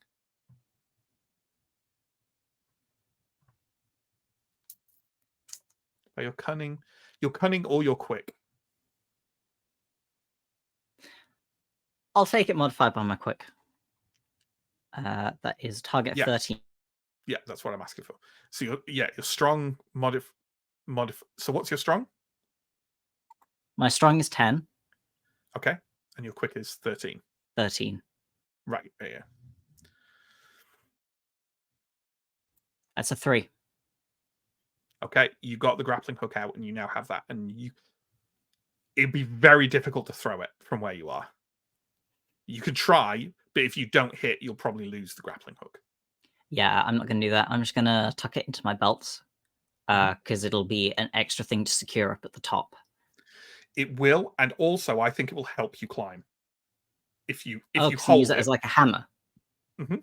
Yeah. Okay. Yeah, I'll use that, and I'll keep Okay. climbing. Okay, well, it's generally quick to climb, right? So you have the grappling hook, and I think that's a real help. Can you give me a quick roll at +2, please?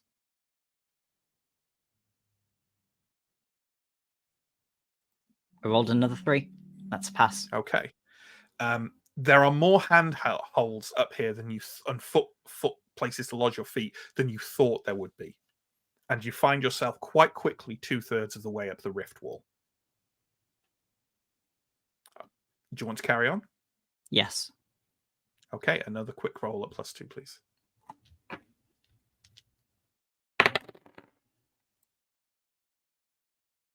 You're on mute.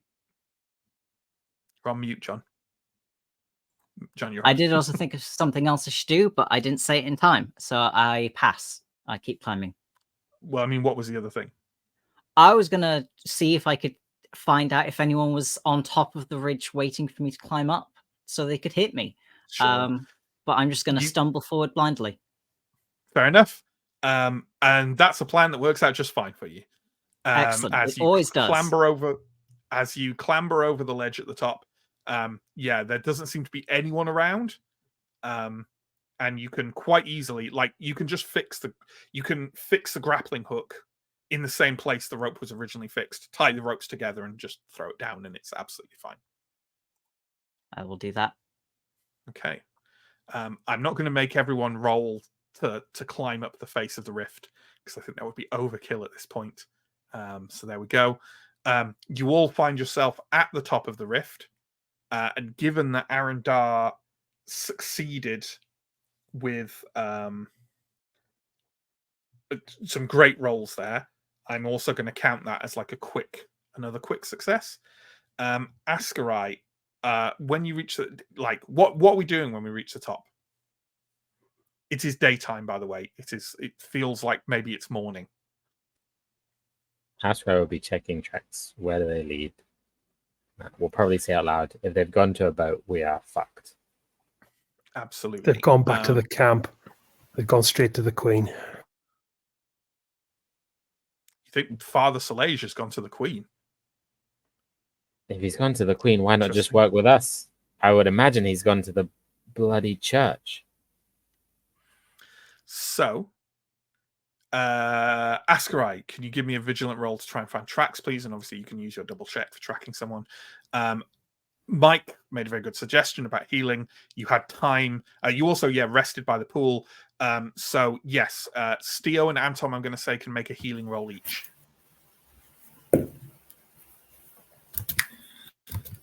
I pass. And who are you healing? I guess Elindra is maybe the priority, so probably Elindra.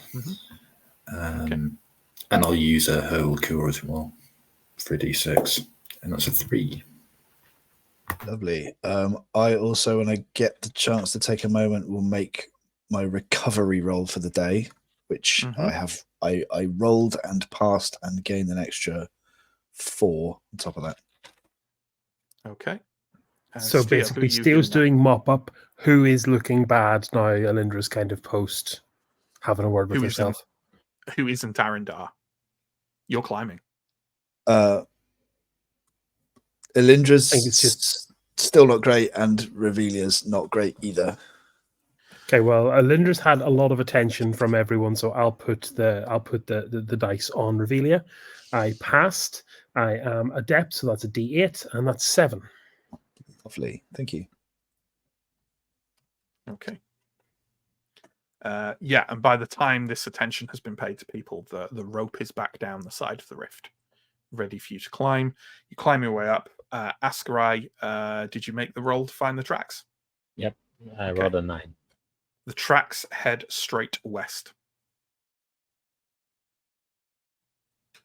which is not the direction of the camp, I would note. It's Is it the direction of the lake? Yeah. It is indeed the direction of Lake Volgoma. They're heading to the lake. If they get to a boat before we get to the shore, they're gone forever. Double time. Let's go. Okay.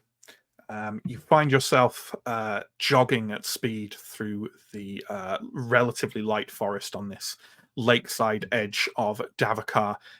The early morning, you kind of emerged into more warmth than you remember for quite some months. It's practically probably not as warm as it was down in the tunnels below Karvosti, but there is a kind of bright honesty to the sun's early morning spring glare here that there was not down in the darkness. And before you know it, you're not far from the lake. The kind of marker was not far from the lake, and maybe about 20 minutes to half an hour later, you find yourself emerging from a clump of trees onto the shores of Volgoma, the stony shore leading down to gently lapping waves. You can see below you there is a very battered looking rowboat, probably of primarily of use of fishermen, and there is a figure down there in the robes of a sun priest, struggling to heave a large stone tablet into the boat. Ascarai. Is he in shooting range? Yeah. Ascarai is going to shoot him. Shooting to kill? Yeah. Okay. Is there any way down for us while Ascarai's doing this? I mean, yeah, you could just move towards him. There's no barrier between you and him. It's just a stone beach. You're at the edge of the trees, and there's a long stone beach, and at the bottom is him. It's just horizontal distance. Mm-hmm. Okay. Probably 2 full rounds of double movement. I'm going to split up, flank wide. Don't get in the way of the arrows.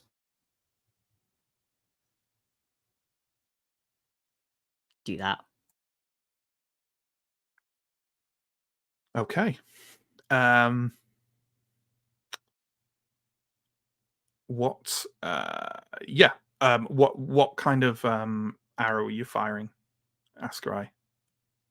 I think Ascarai is going to go for the double shot. Will not be moving. But Ascarai does have exactly three precision arrows, which I think give a +1 on hitting, and he will use those. Okay. And he'll use the Hunter's Instinct as well on the target. Okay. Is it modified? Yeah, it's at a +2, please. Okay, he needs 18 or less.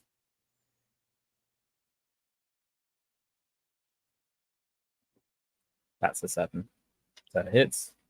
And the damage is a D10 plus a D4. +1 from the bow. That's 14 damage. 14 damage. Okay. So that will be...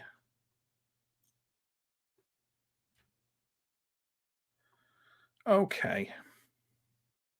Yeah. All right. Your arrow flies through the air and lodges deep into the Sun Priest's abdomen, kind of his lower abdomen by his hip. He lets out a cry and sort of slumps down by the side of the boat and kind of tries to kind of reach up and pull himself onto the boat.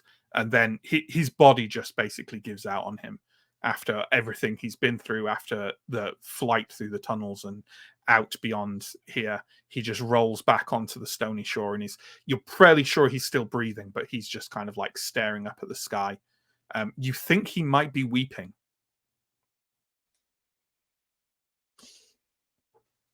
Long live the Queen. Okay. I don't understand why you think he's working for the Queen. No, that was the code word for a moment of treachery. Oh God! Oh, sorry. I think seeing that, as long as if Ascarai doesn't see any other figures around, and this guy seems to have given up, is not taking his second shot.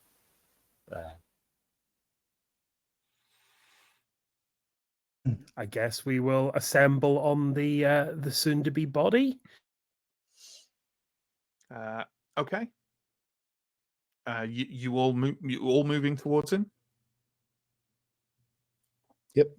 Yes. as you I head kind of down the wave beach. to. I'd like to kind of wave to Askrai to kind of keep back and keep an eye on things because we don't know how this is going to turn out. He might be a grenade. Askra is definitely going to be like scanning the shore, and Askra thinks that there's two people, and we so far have seen one. So we'll be looking around. Sorry, I should have mentioned the other tracks. The lighter tracks, you stopped seeing them sometime in the underworld. Okay.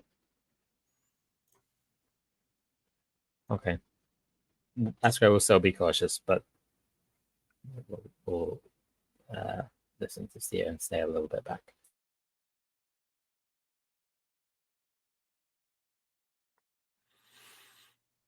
Okay. As the group in general approaches him, you see him kind of like he reaches down to his side, but kind of very slowly and obviously, and kind of like unclips the scabbard of Spiderbane from his hip, and just with one gesture sends it kind of like spinning across the surface of the stones, roughly in your direction. Generally, death is the penalty for treachery, Father. Treachery to who? We would all have been killed if we hadn't have taken the Queen's penny. Why should we save you? I am not asking you to save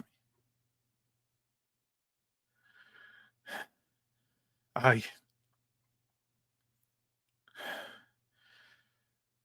My childhood friend sent me out into the forest. Sent me to find the same thing you were looking for. But he didn't know. He didn't know I had doubts already. And as the hunt went on, I became more and more convinced. We shouldn't be here.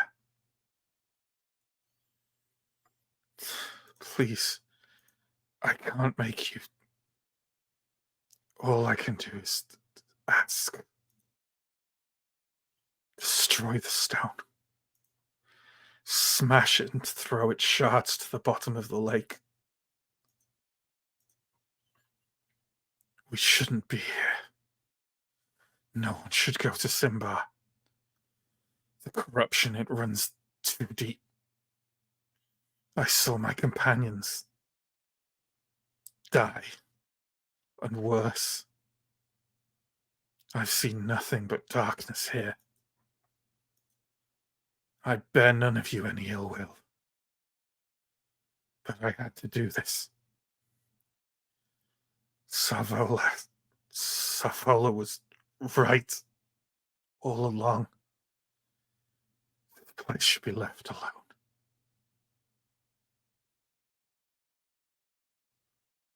I made an error. He didn't throw Spiderbane. He doesn't have Spiderbane anymore. Ignore that bit. That was a plot hole right there. He doesn't have Spiderbane anymore. Tactfully He did have avoided another. a He did double- have a. He had another blade, and that's what he said. Because he definitely had to have a blade because he stabbed two rangers. Oh, Good God, job somebody- avoiding a double Thor's hammer situation there. I like it. Yeah. The witch hammers. The creature you let loose in the underworld with the only thing she wanted. Did she tell you what her plans were? That's going to be our problem now, you know. Greedy bastard. Greedy. This isn't great, Steo. Now she has the blade she wants to fight the spiders with. I hope they kill each other and the witches can reclaim their tunnels.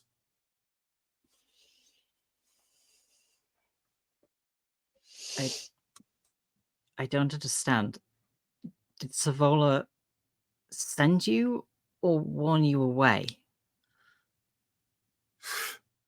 First Father sent me. Savola teaches. He teaches peace with the clans, with the elves, to not exploit and settle the forest. And he was right. I suspected, and all the First Father did when he sent me here was make it clear. Leave me here to die if you must. Please, destroy it. I think we share a motivation. And I think despite what you did down there, you did it because you were trying to be a good man. I can't offer you a way out, but if you so choose, I can offer you a quicker death. Can't Steo do something? Oh, he's definitely savable, yeah. He's not like, you haven't taken all his toughness away. He's just done. Like, he can't, he was already on the edge of his, yeah. I just want to state for the record, when you say I can't save you, you actually can save him. Like, you might not care, or you might be saying, I can't save you because I'm mad at you and I'm going to hack your head off. But like, whatever. Elindra said what she said. Yeah. I think Steo is going to. I think Steo's going to, at this point, remove all the drama from the situation by just tending to the man's wounds. Okay. No, or we could do that, Steo. Yeah. I think seeing this Esra will come closer. But... Right. When Askrike, come on. While you're doing that, by the way, DeGesto has like edged around the side and has clambered into the boat. If you're busy doing something, you won't see what he's doing because it's a big enough boat, like a big old fishing boat, like a fishing rowboat. But he's definitely doing something in there. So who is Askarai? You're helping Steo treat Father Salage, is that right? No. I just called Askarai over so he was in the group rather than holding back. Right. So Steo's doing that. I imagine that Anton is also doing it with I don't want to speak for Mike, but I think he'll give a bit of a rough glance at Elindra as he does so. But if anyone else isn't doing anything, they can see what DeGesto is doing. Do we want to do that, or at least hear what he's doing? Is this tablet in the boat? Yeah. He heaved it in with the last of his energy and then toppled backwards with an arrow in him. Then definitely keeping an eye on both DeGesto and the tablet. Okay. DeGesto got into the boat, leant over. There was a kind of grunting noise as if of someone trying to lift something heavy and not really succeeding very well with it immediately. And then there was a kind of rummaging noise, and then a kind of, I guess, unfurling papery noise, and then a kind of like...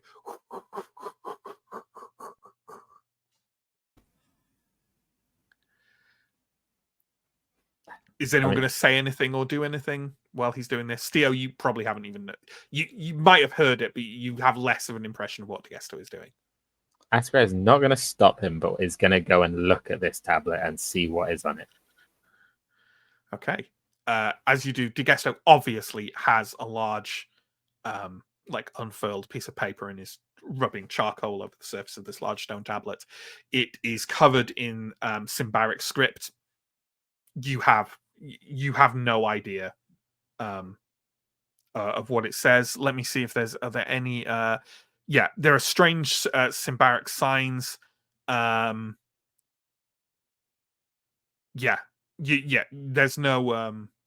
no way you can read those. Anton can't read those, so That's what I will say to DeGesto. Make us a copy. Yep, I was going to say, I'll smash it up. We agreed to this. You seem to be fine with it. He finishes one and pulls another out and laboriously kind of charcoals it out. Okay. It doesn't take him long to do it at all. It's a big stone tablet, but that taking a charcoal rubbing is not a long task, and he does that. Once once our friend question mark is at least somewhat stable, I suppose Steel will kind of round a bit, kind of stand up, sigh, and go, well, there's 3/4 of an escape plan here, my friends. We may as well make good on the boat and see what the plan is once we're out in the water a bit. We need to put out to the water far enough. Then we need to smash it and throw it over the side. When we smash it, it won't be pretty. We should brace ourselves for corruption.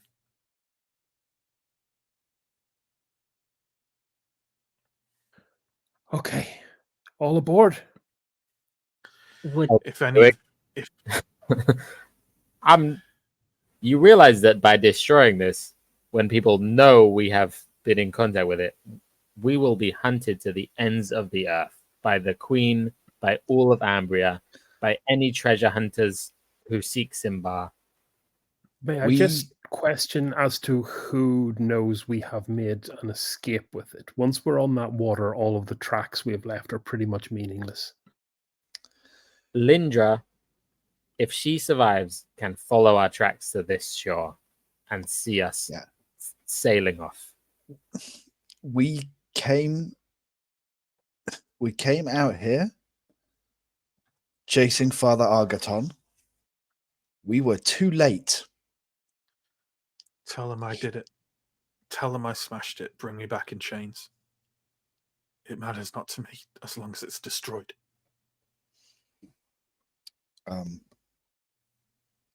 This is the only thing we can't do, Father. We can't have you walking the world free. You need to come with us, or you need to disappear forever. You understand this, right? I understand. Okay. He clambers into the boat and says, if any one of you feels you're vulnerable to mystical influences, I would stay on the shore.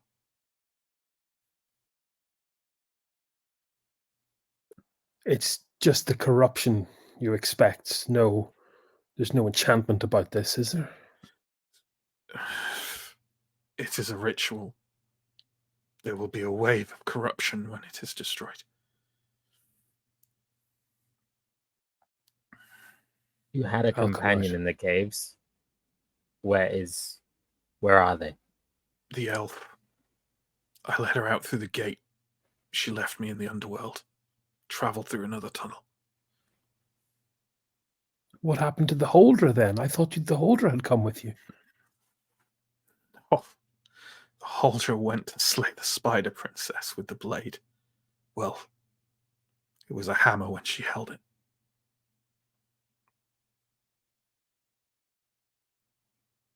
A lot of good people are going to die in that hole today.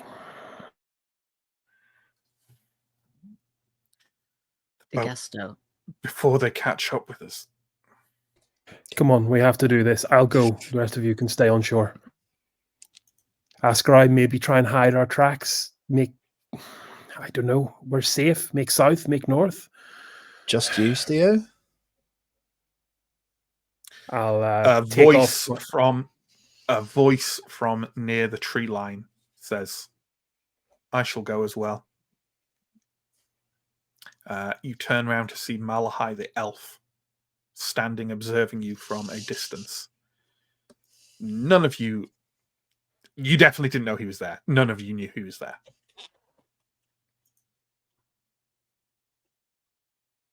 Yeah, I'll turn to Alindra and go, I'll be safe enough out there. Two of us Let's get should this go. done. At least.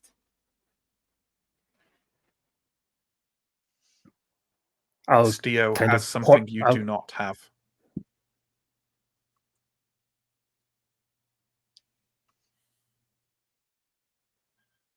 It wouldn't be safe, Ascry. I will go if that is if no one else will. But you should not go alone, Steve. Malahai slowly kind of stalks towards the group, takes you in with a long look, Ascry, and says, "You still have something you should not. But it will help you. Put it on."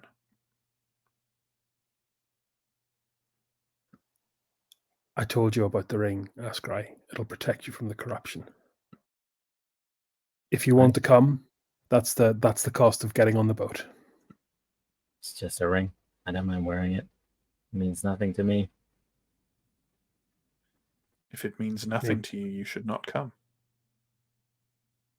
The ring means nothing to me. The safety of my friend in your company means something to me. I'll go. Your well wishes for your friends will not protect you. The ring will, if you bind yourself to it, if you make a promise.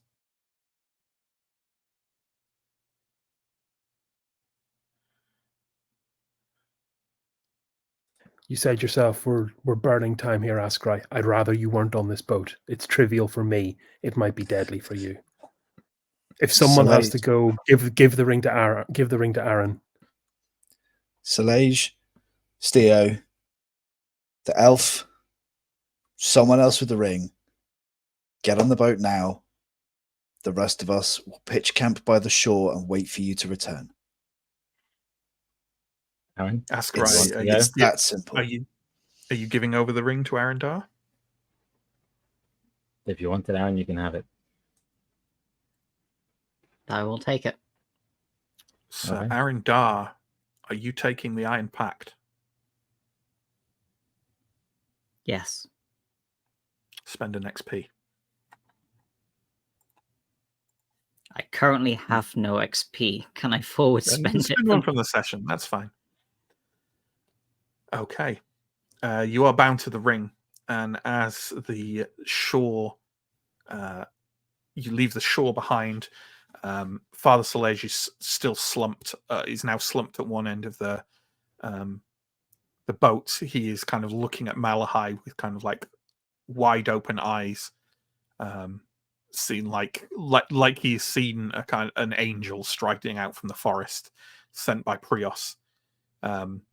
You see behind you on the shoreline Digesto, Malamai, Elindra, Father Anton, Ascari, kind of moving between setting up a camp and watching you drift out further onto the relatively still waters of Lake Volgoma. After you have drifted over the waters for maybe half an hour, 45 minutes, Malahai gives a short nod.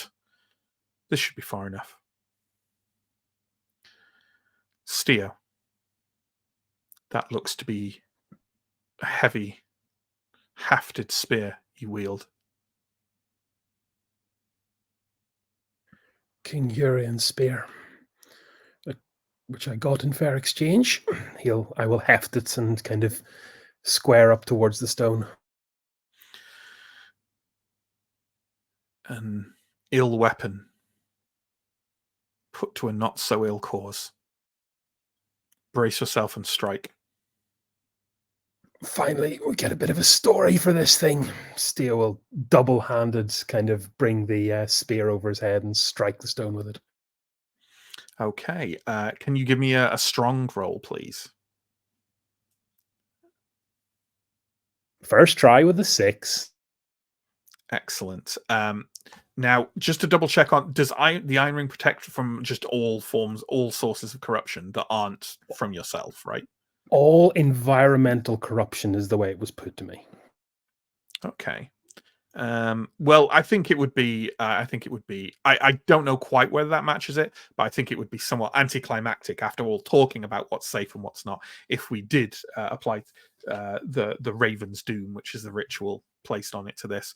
So instead, there is a incredibly loud crack as the stone tablet splits apart, and where you strike, a crack runs through it from end to end, and then out again and again and again and again into seemingly 100 different splinters as the entire tablet breaks into an incredible number of sharpened stone shards. There is a feeling of something awful and sickening washing over you, a vague moment of nausea as the light almost seems to dim around the boat for a second. Father Solage gives out a kind of grunt of discomfort and pain, and when you look at him again, you see that his eyes are an off grey colour and are weeping a sludgy black fluid down his face. He doesn't seem in any kind of immediate risk of turning into an abomination or anything, but he's certainly been marked by a stigma until he can kind of recover the corruption and find the purity of Prios in himself once more. Malachi nods and says, since the two of you have come so far in your quest to find this object, and you have made what many in the Pact will consider the right choice in the face of great temptation, you should have the honor of disposing of it. I will tend further to this priest. Please. He gestures down at the fragments of the tablet showing the path to Symbar that Elmendra found all those months ago. And as he kneels over the priest, I take it we're skipping stones over Lake Volgoma. What a lovely image. Okay. Aaron, you are, probably, you're the younger and least pained of the group. I think you will reach down first, take a chunk of that rock in your hand and send it arcing over the surface of the lake, disappearing into the still waters and sinking down into the darkness, maybe forever. That's kind of the end of the Witchhammer, folks. We will have an epilogue episode next week because I feel like there's some fallout from all this, and we're going to have to talk about where that takes us before we then go onwards with further Symbaroum stuff. So we'll have an epilogue episode next week, and then we'll probably have a little break, and then we'll come back with an inter-Symbaroum thing, which is looking like it's probably going to be Blade Runner, but not entirely sure yet. There we go. Hopefully we all enjoyed that. It will also mean that the Witchhammer ends up at 50 episodes, which is a nice round amount. Comments, questions in chat, please. I know we've run very much over, but I was like, I'm not leaving it to do the last half hour next week. That's insane. So hopefully that's okay for people. Comments and questions. I'll do the blurb stuff. YouTube, Twitch, down below, social media, Discord, Patreon, merch store. We run 3 weekly shows at the moment. Warhammer is on Mondays, Symbaroum is on Wednesdays, Thursdays alternates between the Big Wet and Wicked Ones. We do one-shots once a month. The next one is this Saturday. That's Saturday the 27th of January. We'll be playing Troika. It's quite a special one-shot for reasons we will announce at the one-shot. So come to that, get some cool news, and be the first to something. So, yeah, be good to see people for that. That's it. Yes, comments, questions, please, John. Don't Kick Food, the recapitators of the sinkhole. Yeah, sure. Flows off the tongue. Steve, this intro section could only be worse if it was performed as a musical number. Well, I'm sorry, Steve. Challenge accepted. That's next week. You try doing an engaging and not at all embarrassing intro once, sometimes twice a week for 3 years, and you see where it gets you. That's all I'm saying. They can't all be winners, can they? They can't all be, hey, what's up? Welcome Smash to my that like. YouTube channel. Tickle It's your that boy, subscribe. Matty. Yeah. Why not fondle the comments section? Ring that God, bell. please don't. Was this the worst intro we ever did? Leave your thoughts in the comments. No. Definitely not. I was kind of doing it on purpose. Like I've done as bad as that, not on purpose before, and that's definitely worse. That's the Right. Stuart Lee principle. There's That a might not good. have If been the worst- anyone's Might not have been the if worst anyone's intro, but interested enough, we could. Someone should put together a really shit intro supercut for us for the start of the next Symbaroum. Yeah, please make me feel great about myself. Yeah. this new trailer for the channel. And then going forward, Symbaroum can have a rotation of everyone but me introing it, and we'll see how you fuckers do. 42.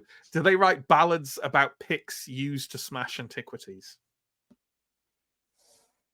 It belongs in a museum, Theo. Well, it can belong in several museums now, Matt. Next to the Great Circle. Yeah. Go to every museum. Sam, Theo is definitely the Gimli of the group. I know how you meant that, and you take that back. Never. I don't Oh, understand. you mean he's the noble, stoic warrior who comes to the aid of his friends constantly? Yeah. For a minute, I thought you might mean he's the comic relief, but I'm not saying that Gimli. I love Gimli as much as the next guy. This was when he was complaining about kill stealing, and specifically the film version of Gimli. Oh, the movie Gimli. So that can be Movie nothing but an insult then. He does, like, I'm not sure he specifically complains about kill stealing in the books, but they do have the competition in the books as well. So Gimli is lovable in both versions. Just the movie version is a bit stupid. I don't for a second think that makes Elindra the Legolas of the piece, though. I think you might be the Golem of the group. I think so. Surely the Boromir. Let's maybe Rage get the best of her. Golomir. Yeah. Golomir, yeah, that'll do. God, content. 42. I thought he meant he was the speedy one. If we start going down movie Gimli quotes, I'll just TPK everyone. That's all I'm saying. Look, I still love the Jackson movies, but with hindsight, easily the worst thing about them is the change of Gimli from the books to the, in my opinion. Anyway. So, Matt, can you help me with this one? Because I don't get it. Askarai is Steo Sam. Is this about rings? 42. If it was is it about rings? Sure, maybe because he has the ring. Yeah, I don't know. I see what you're I'm actually carrying the ring, and Sam was just kind of like, "I'll just carry the Frodo." Sure. Yeah. It's a stretch. Anyway, join us next week for our 6-hour-long Lord of the Rings Deep Lore roundtable.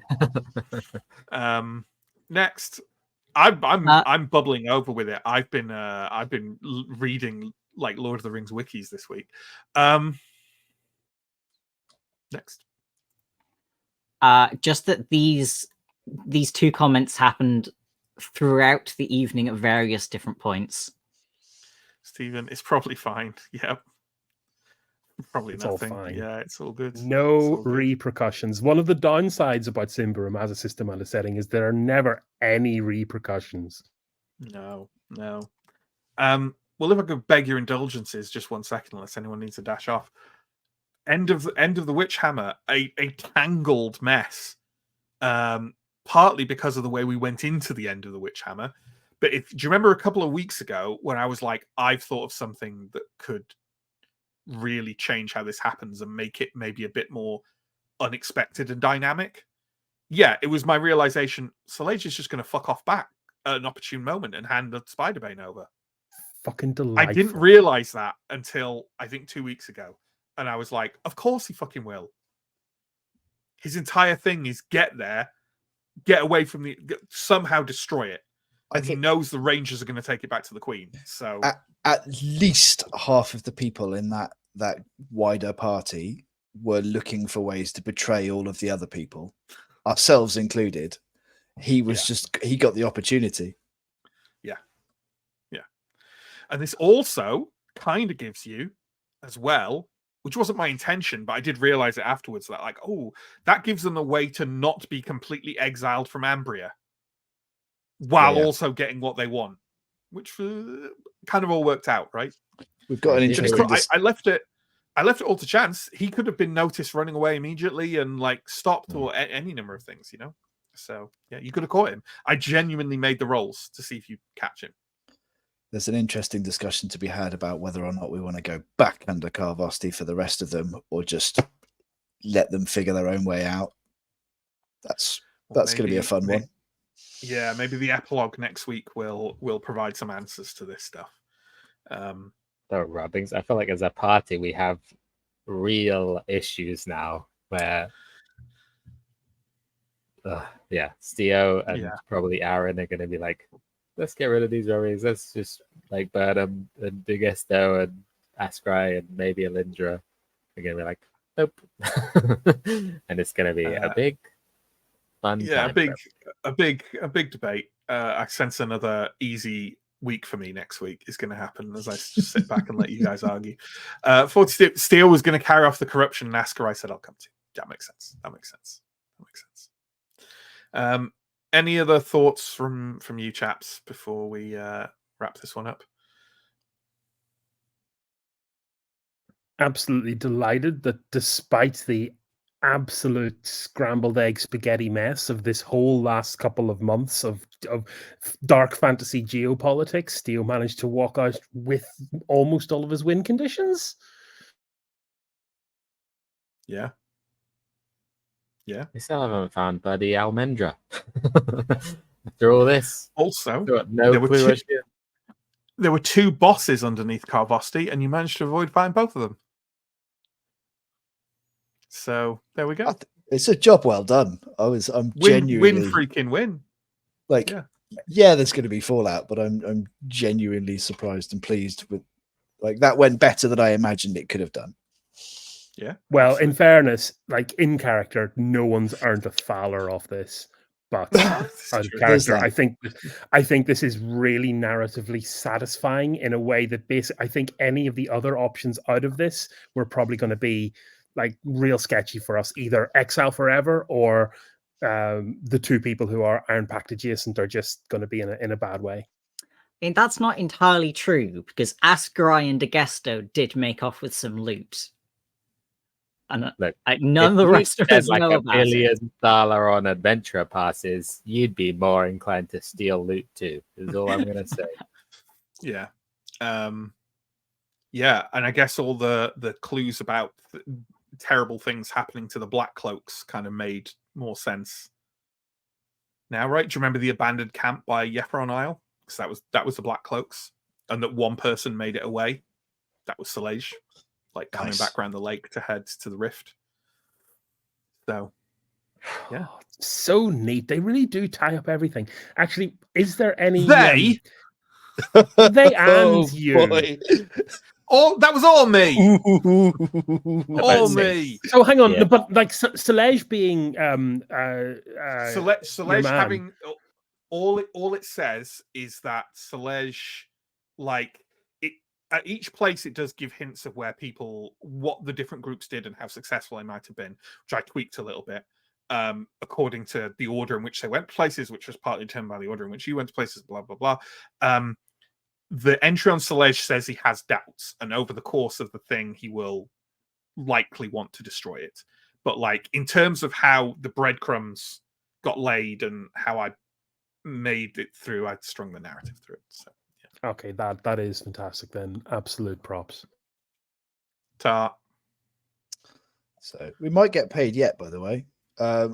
Like the last we heard, Ganderold was on his way to Thistlehold with like a donkey laden with loot from like right at the start of the adventure.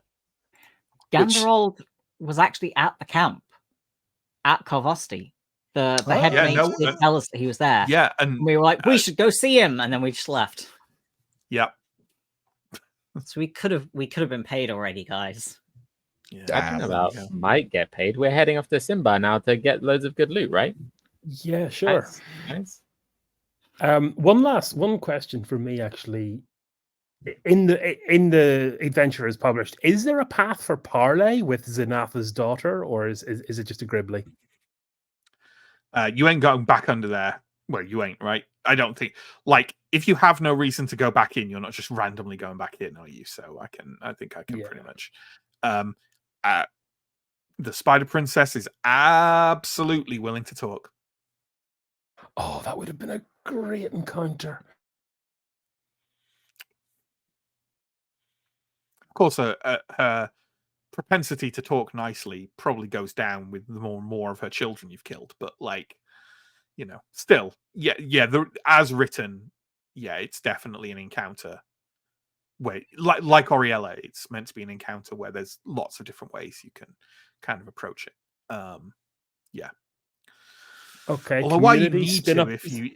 if you manage to find a way to sneak around her, why you need to actually, you know, but people might want to. But that you could imagine groups who had really positive interactions with Xanatha, for example. Like if they gave the vile water to Xanatha, then they might be like, "Great, this is Xanatha's daughter.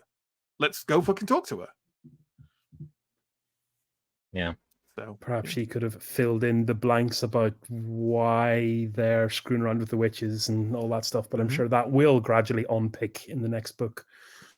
I'm sure it'll all unfurl eventually, and if not, we'll have these silly little chats where I'll reveal it. Cool. Okay. No worries, guys. Let's wrap it up there. Thank you so much to everyone playing and watching, and we'll see you next week for the epilogue. Take care. Stay safe. Goodbye.